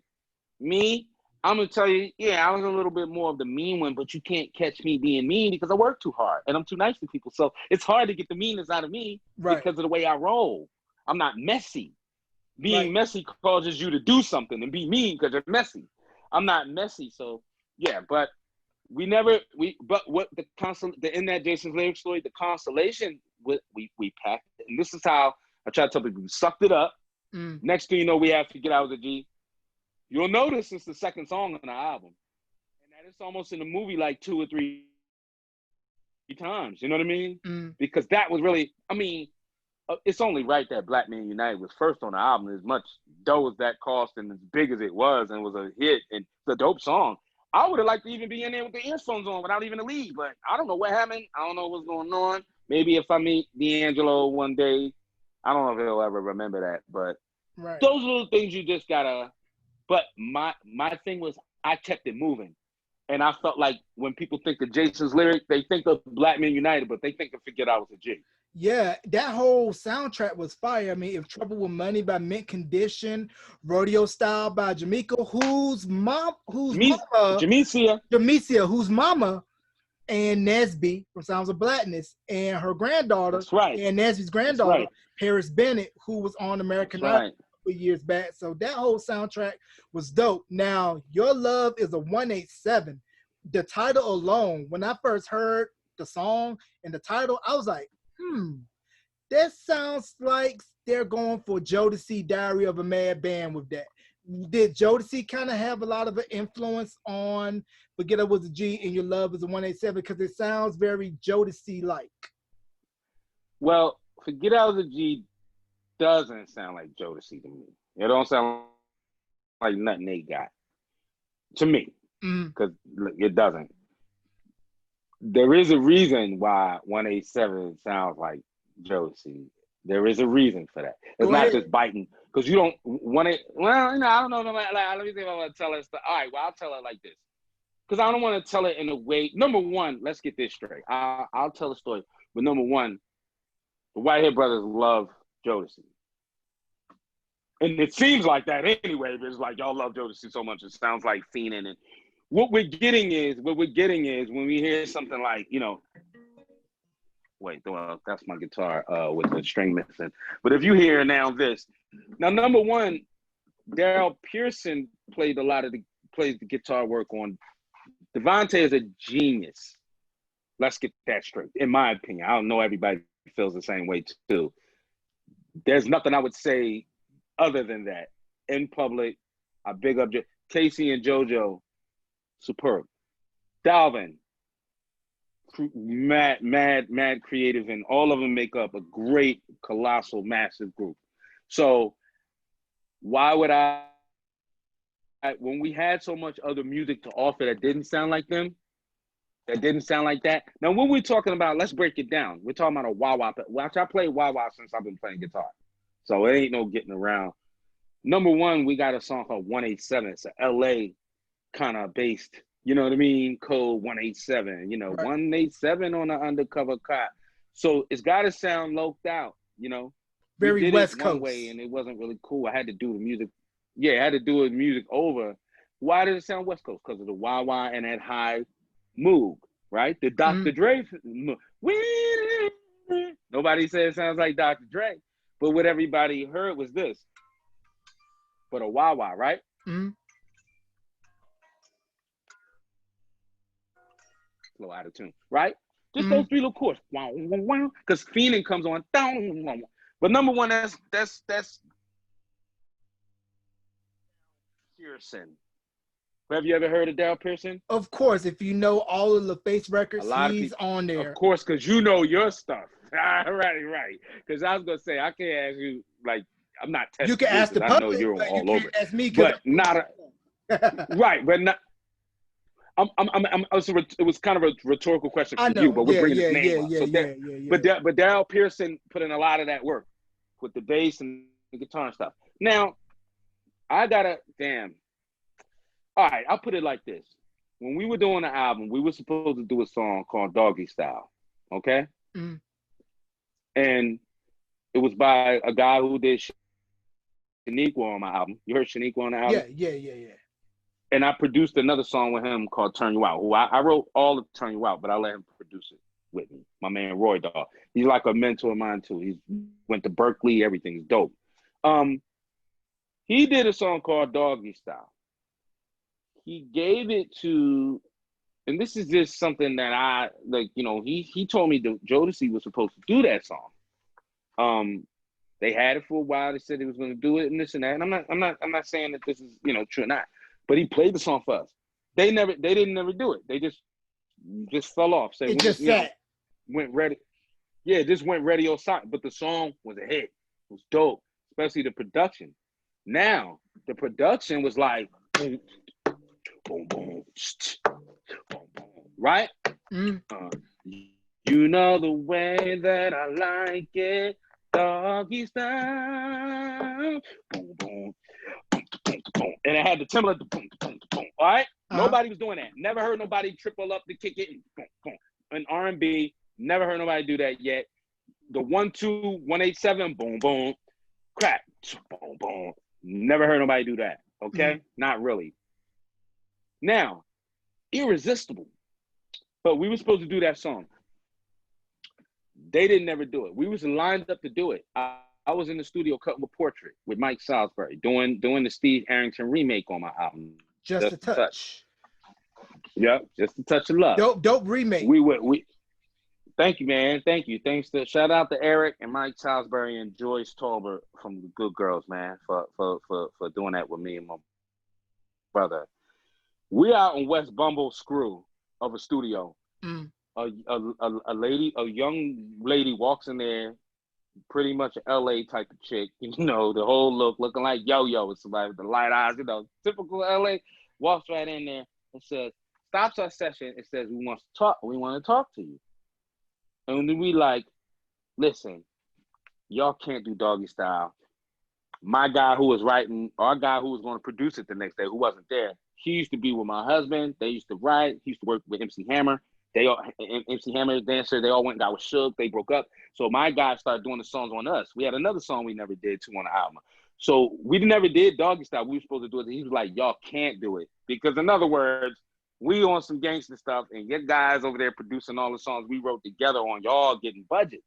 See what I'm saying? Yeah. So he's like, so they wanted Doggy Style and they was going to do it on somebody else. So and I was like, yo, I love the song, but it ain't worth nobody, you know, and I appreciate y'all sending, because I'm sure it was like 30 gangbangers outside. They just sent her in there out of respect for the Whitehead brothers. Right. You know what I mean? And they ain't even know we was G like that. Right. They just sent us in there like because of our vibe. You know what I mean? It was like, we love the Whitehead brothers. So I was like, yo, I stepped to my man, of course, because I was pissed. I'm like, yo, man, you had people running up on my session like that. Like, they could have came in there like 15 deep, and I don't know nothing, you know what I mean? And I'm just like, what happened? So we wound up not doing the song. So I still forgave my man and wound up doing Turn You Out, which a lot of people love that song. I wound up doing that song with him. The original Doggy Style sounds like 187, all except for the Wow Wow. They wound up doing it over on Above the Rim soundtrack on DJ Rogers, but they had to reproduce it so you don't hear the production. You understand what I'm saying? Yeah. That I got 187 off of. The guitar is, I always played crescendo wah wah, and you know, and all that. And when I played to test it out on it, I could have been like, yo, let me move away from that because it sounds like Jodeci. But it sounds like Darryl Pearson, who I personally had a chance to see perform in the studio, because when Usher was like 14, he invited me to he invited me to Hit Factory and was like, Devontae was producing, they were doing Whispers. That song, If My Heart Could Speak, you know, the album off of I'll Be Usher's Sure, self-titled and album, dope album. Yeah. Yup.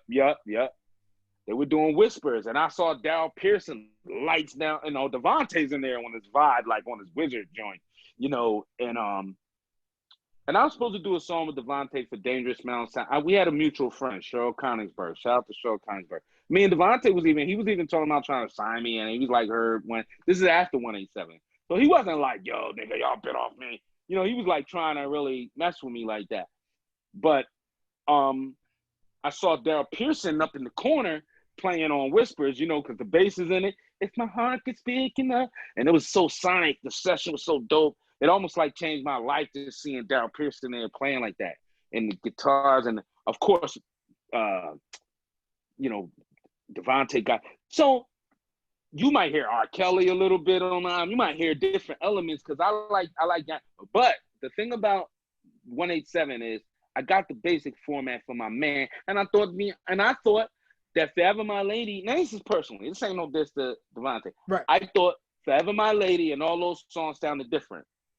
When he got my man joint, Diary Madman, beat wise and kick wise and all that sound like my man shit. Because was gonna not hear that.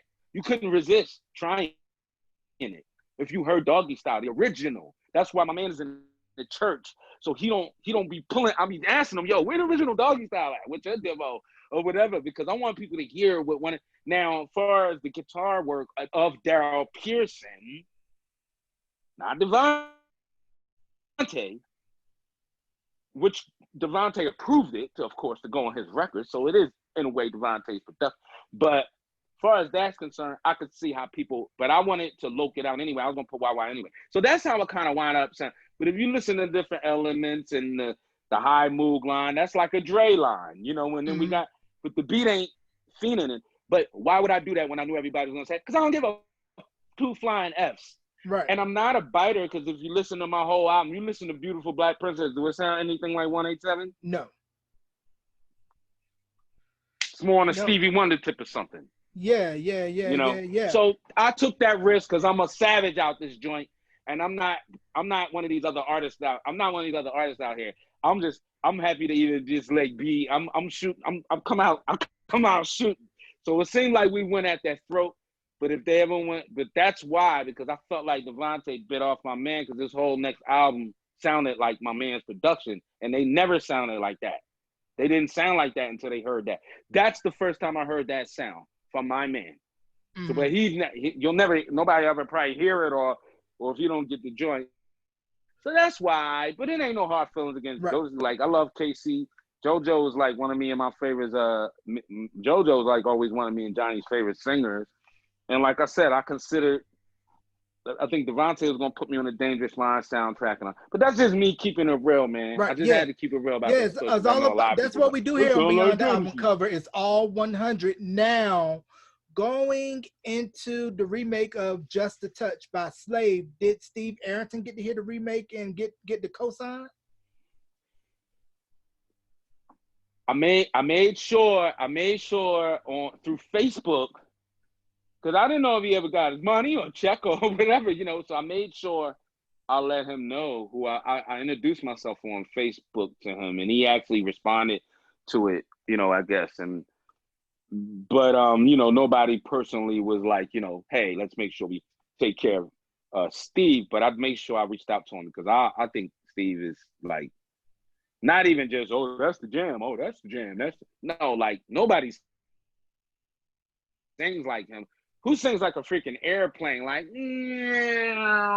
he sings like a freaking airplane. Like nobody has that feeling. No, I mean, Keith Sweat, of course, with the tone, but Keith Sweat doesn't sing like him. Keith Sweat may sound like him, but Keith Sweat doesn't sing like him.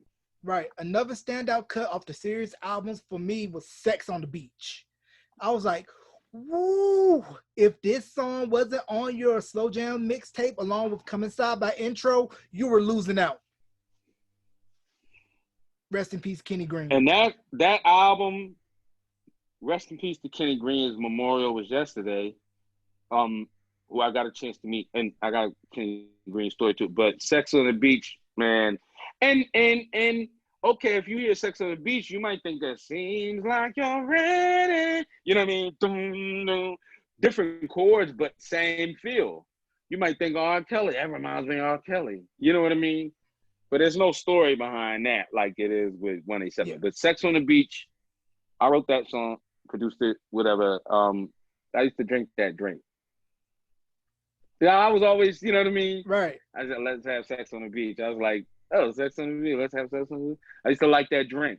So I made a song about it and just made it into really having sex on the beach. But you kind of got that metaphor, you know? Right.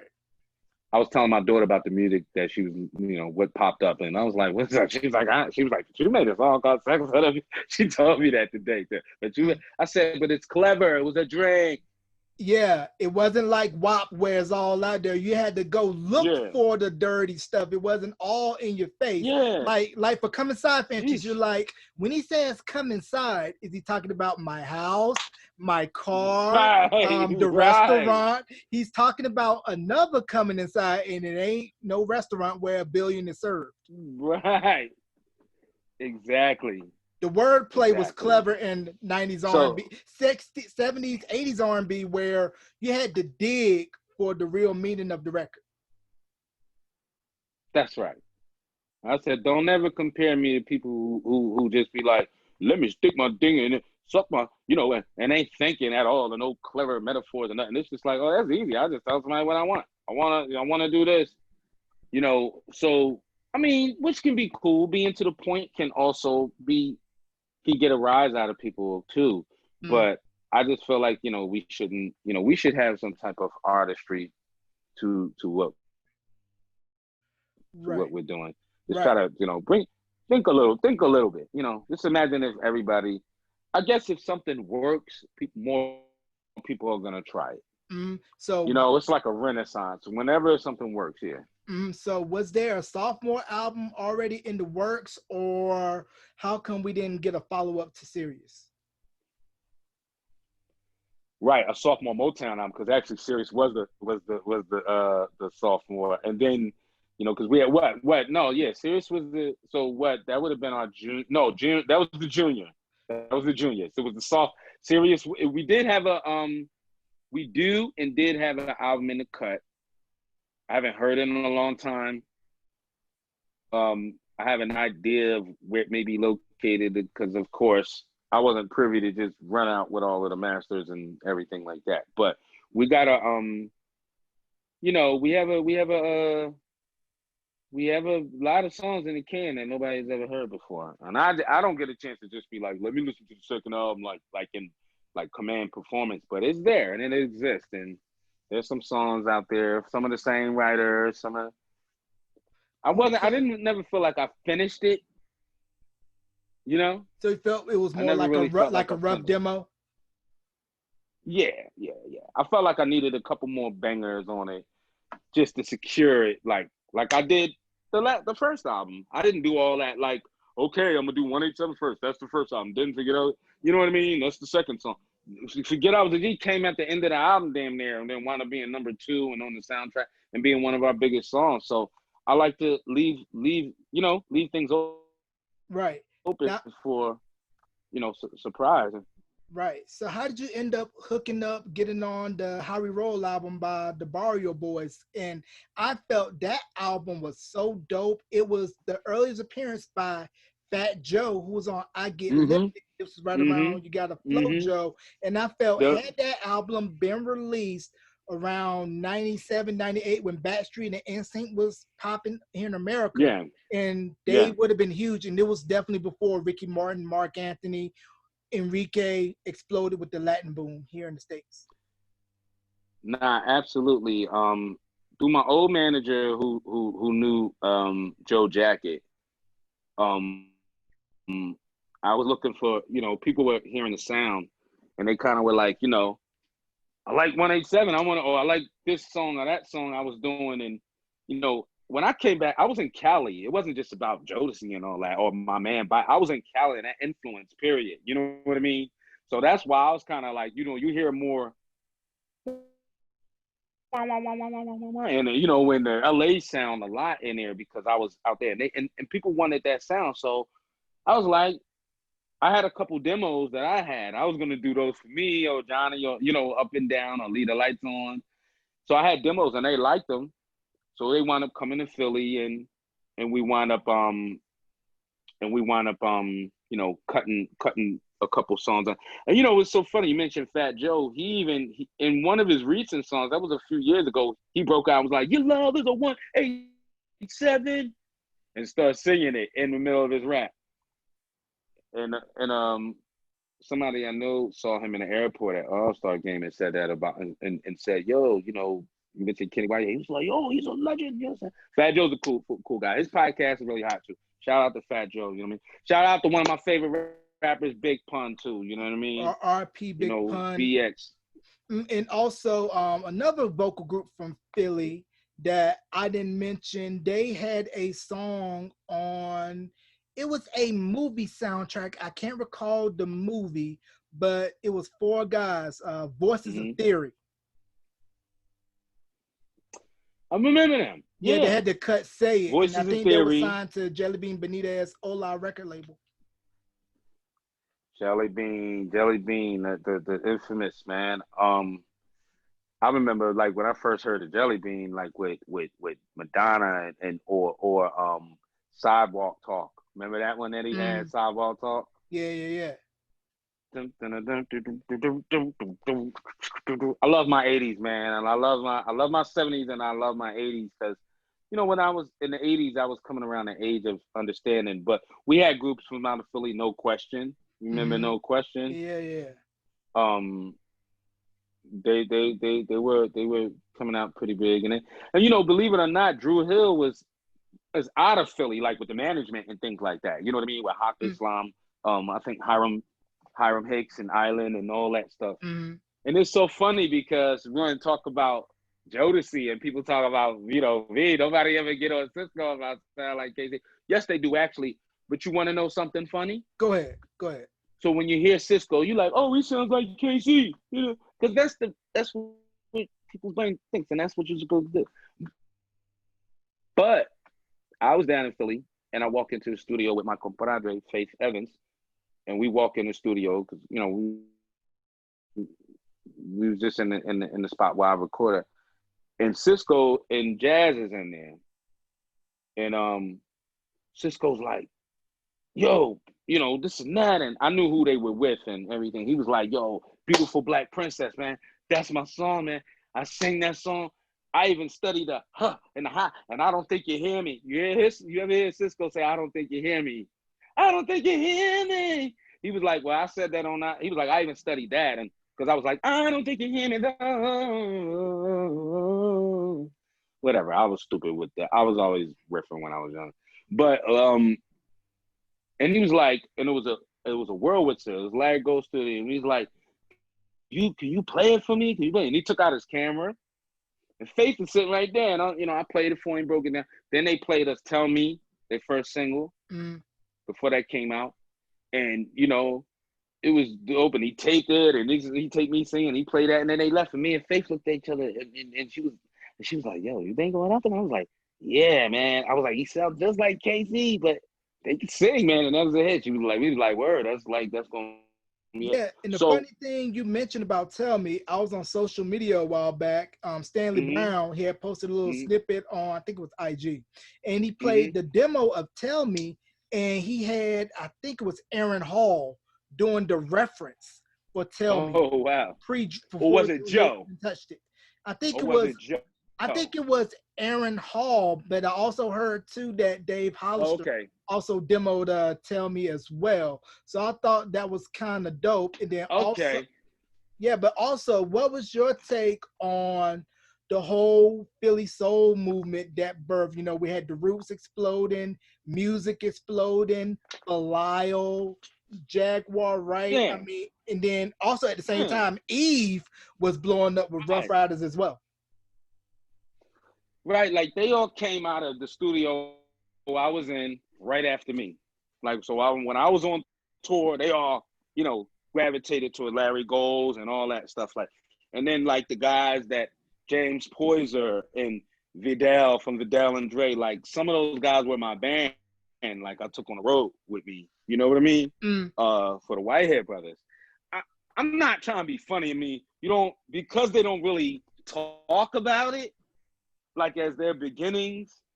If we had been known to sell like 10 billion zillion copies, I'm sure we'd be up in the bio like that. You know Right. what I mean? Yeah, But yeah. like my dancers, and it's a few people who keep it real and keep it loyal and say, man, I got my start with the Whitehead Right. brothers. But it leaves a lot for me to explain because the people that's out there and this and that. Sometimes they just, they want to start from the rich part. You know Right. what I And then mean? They also, want to I start forgot from to mention Jill the rich, Scott rich. also was blowing up at that time too. And I think Jazzy Jeff at A Touch of Jazz was Mm-hmm. doing some work with her Yeah. before she blew up and put out Who is Jill Scott on Hidden Beach. Right. Jill, like I said, a lot of these people came through right behind me. So I didn't know them per se. Like I said, dope dudes like James Poyser who worked all on Jill Scott, plays on Jimmy Fallon with the Roots. I know him, you know what I mean? And he was Mm-hmm. my musical director. And Vidal, who produced Michael Jackson and Eve when he did Butterflies, Vidal and Dre. Vidal was my drummer on the road. You know what I mean? Mm-hmm. I looked out for them as a a boss on the road. Not looked out for them and they, you know what I mean? But like when we were on the road, I made sure I wasn't, even though, and it's funny, man, I ain't really had no fun like that. Like, a lot of people be like, you're the lead singer, you should be chilling, waiting for your time to, you know what I mean, waiting for your chance to go on, and oh, I'm chilling in the room, and you got to pull 3 girls off of me, and nah, I was always available for people. Anybody have any problems, I'm there in my room. I'm making sure everybody's safe. We didn't have bodyguards, man. We didn't have bodyguards. Whitehead brothers never had bodyguards. You know, I told my brother, anything going on, we gonna tear some shit up.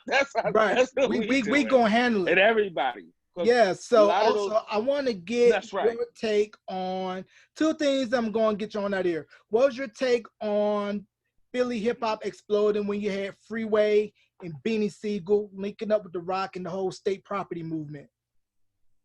Well, like I said, my connection to that, and just to say, so I don't glaze over our Philly, so because that's another movement too with the state and the Rock, and that I was very proud of. But just so I don't feel like, so I'm saying like I'm glazing over the Philly so much. Shout out to Music Soul Child. He used to work at Burger King. My cousin used to manage it, man. A lot of people came from humble beginnings. Like I said, I cut hair. Lisa was working in a clothing store. A lot of stories, and you know, um, that whole, and like they said, they all gravitated towards the studio I was in. So I knew about them, and I knew about their movements and this and that. I wasn't around, but I would run into here and there and know. So shout out to that whole movement that came out of Philly, keeping Philly alive. Now we talking late '90s, early 2000s. I mean, like maybe what was that, 2002 and Yeah, 2000, yeah. My high where you school got the state year era, property, man. the The whole state state property property era. move. What hand you roll up Oh with? yeah. What hand you? That's cousin E too. Shout out to cousin E, man. Oh, so that's Shout your out to cousin cousin E. that was saying ABM and they poured No, the. no, no. That's his name, Oh, that's his name cousin for E. real. You know what I Oh, mean? Yeah, oh. that's E. Yeah, E. That's cousin E What you name. say, E? But who I was, What you say, E? what do you say? What you What you say? say? But E, He talking to you, baby boy. See State Property. baby If you haven't boy, seen it, it's a classic. It's like butter, this baby. is classic, man. Like butter, baby. Who do I know from out that clique? Well, of course, you know, well, I know cousin Ian, but I know if you ever hear Beanie rapping, he says um, every day I think Deke and Rolla for introducing me to Hova. So Sadiq is my man who was talking about. That's my OG. You know what I mean? Sadiq and I, we done did business like, you know what I mean, music business together. Jay used to love that dude. I be with him all the time. Jay Z, if you call him up, like Jay loved Sadiq. Great dude. And then Rolla, which I knew a little bit, Rolla from like the hood and stuff. So Rolla passed away, but that whole era, and I was with Sadiq a lot, and he was managing them at some point or doing some type of work for him. But I was with him, and we was out LA getting money and stuff. But I was very proud.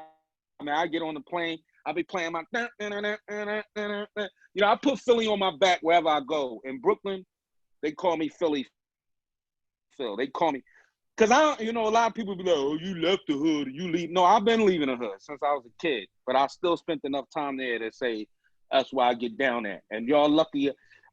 When people see me looking like this in New York, they be like, oh, you got the freeway bit. They used to say that. They used to look at it as a freeway beer. They didn't Yeah, even know it was a Sooner or Philly or everybody got these. And they be like, it's a free. And I had to I had to take it on my back. I'm like, it's dope that you say that. I never did free. Free is a cool dude. So I went, ain't no damn freeway. I'm like, yeah, that's what you know it as. That's right. Freeway repping it. But everybody got these. You know mhm. what I mean? All right, and the last thing I want to leave with, what are you currently working Mm-hmm. on right now, and where can people find any music that you got? Well, right now we have a show. Right now it's Operation Take Over Europe, man. Take over London. I got a lot of DJs. I got a lot of focus and power in on London, the UK period. We did actually 2 live tours, my brother and I, because I know everybody. And I done brought up a lot of things I just want people for, but I've just been being nice about it. You know what I think? Like, how your crap here? Yes. the Americans need to get like you. You almost like a Brit. You almost like a European guy with your knowledge. You know what I mean? Because a lot of us here, we done forgot about everything, man. You know what I mean? We done forgot about the soul. We got Europe and places in Japan even. But now this is one thing I really resent. When people are like, you can't make it here, you can always go over there. They like everything. Go ahead and try it. Go ahead and try it. I want to see you when you get booed off the stage thinking they like everything. They like what they like. The problem is they don't let what they like go. They don't let it go like we do. They keeping our old 70s music alive.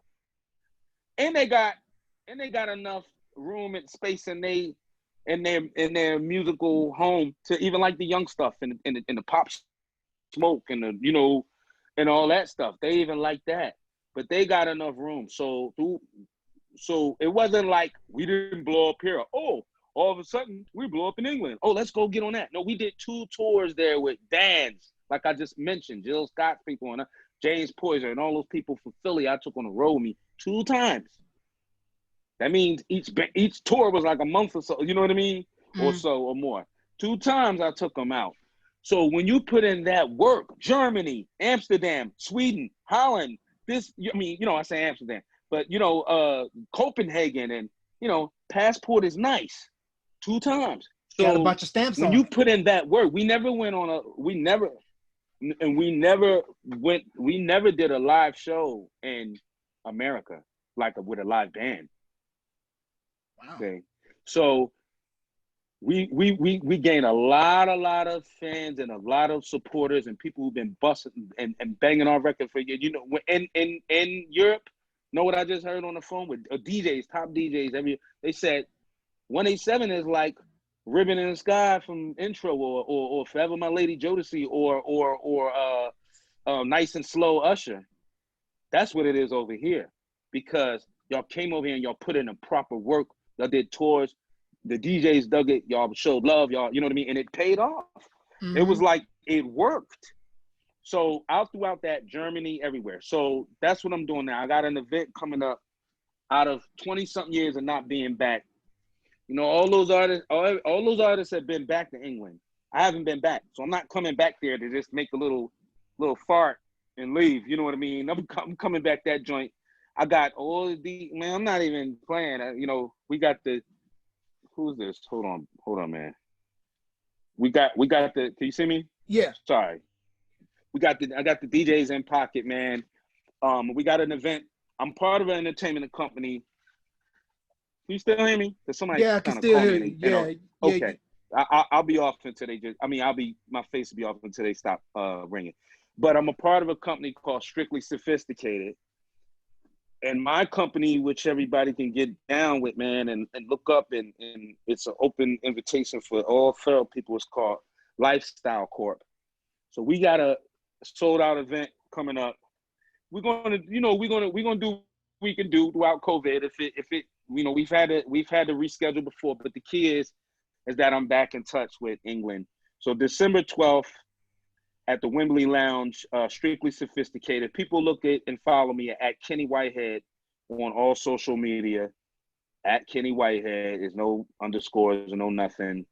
You should see me up there, and then you'll see the events. So December 12th in London. We'll see what happens. See, if it happens or not, we still gonna keep the energy going with the people, because once I commit to something and come back, I'm back, and we're gonna keep doing it. Even if I got to fly a jet out there or do whatever. But we got that going. Lifestyle Corp is the brand that's connected with it. We're gonna do a New Year's joint out there, and I'm focusing on London because they deserve it. I wish everybody in the States were like you and knew they crap, and really. America's starting to show me a little bit more. And it ain't like, I ain't appreciate us. It ain't like that. It's just like, I've been sitting around in America for 20-something years, you know what I mean? Now, all of a sudden, when London is like, yo, y'all like triple platinum over this joint, outside of the UK, Sheffield, Birmingham, shout out to Sheffield, Birmingham, warmest, not warmest, freaking Wolverhampton and places like that we toured and got down with. And it's so stop playing with that. England likes everything. I want to see the next person that says England likes any old thing. And let me bring you over and put you on stage. And I'll be like, because British people are very honest. Yeah, you saw how They don't Simon mind. was brutally honest when he first came on American Idol. So try it Yeah. if you want to. Yeah, think that's an excuse for y'all because you don't want to make some type of cop out, like if you can't make it there. Well, I haven't been back there in 20 something years, and my brother can't come back, but I'm bringing back on my back Whitehead brothers, man, and they lifted us up, and I'm gonna go pay my respects to them outside of England, Germany. You know, and I know people who've been doing shows everywhere and all that stuff. You know what I mean? But it was supposed to happen like it is, man. And I definitely want to get you involved in some of that action over there, man, that I got going on because I got 200-foot soldiers over that jaw, Okay, and they okay, not no okay. joke. And they ready to go, and they got bread over there. They ready to go. They on top of the game with the DJ moves and all that, man. All right, So okay. So we're gonna December see who's 12th, sleeping on who. England, Yes. get your tickets, save your pounds, save whatever currency you use, get there because it's going to be fire early. You already plugged your social. It's Kenny Yes. Whitehead, all social. And you can catch this interview on all streaming platforms, video content on YouTube, youtube.com/J5. And do you have any shout outs you want to give before we close? Well, you know, I'm gonna give a shout out to first of all, I'm gonna give a shout out to you and your show, brother. You know, give a shout out to Jarrell Mason, man, and the Beyond the Album Cover show, brother. You know what I mean? I'd like to give a shout out to you and a big thank you for having me. And a shout out to the Whitehead family, man. My rest in peace to my mother, Anita Whitehead, my father and his partner, you know, McFadden Whitehead, and my brother Jay Stepp, who, you know, was involved in a lot of those stories I just told, and my sister Dawn, and everybody in Philly, Brooklyn, London, shout out, Germany, and everybody, man. North Carolina, you know, and shout out to everybody, man. We'll as long as I'm here, I'm gonna deliver. I'm swinging back around, so don't sleep on me. You know what I mean? You know what I mean? People be thinking they ain't hearing you. You somewhere with a crack pipe or something in your mouth. You're gonna be surprised because we got a lot of love to give, and that's what I'm trying to do. Show love. I'm out here trying to show love. There's nothing to prove. I'm gonna show people how to show love because you don't have enough love to get. Like you have a lot of love to give, man, and you're giving all of us love and all of us artists, and we appreciate you, man. You mentioned a lot of my friends that you've already have spoken to and everything. So big up to you and shout out to you too, brother. I And appreciate it. shout out to Gambler Hub, Philly International, and my whole Philly squad. Yeah, I'm just trying to spread love. It's not the Brooklyn way, like Biggie said, it's the worldwide way. Ladies and gentlemen, beyond the album cover, Mr. Kenny Whitehead. Kenny, thank you so very much for taking the time and doing this interview. Got to do it again. Thank you. All right. Be Yes, safe. most definitely.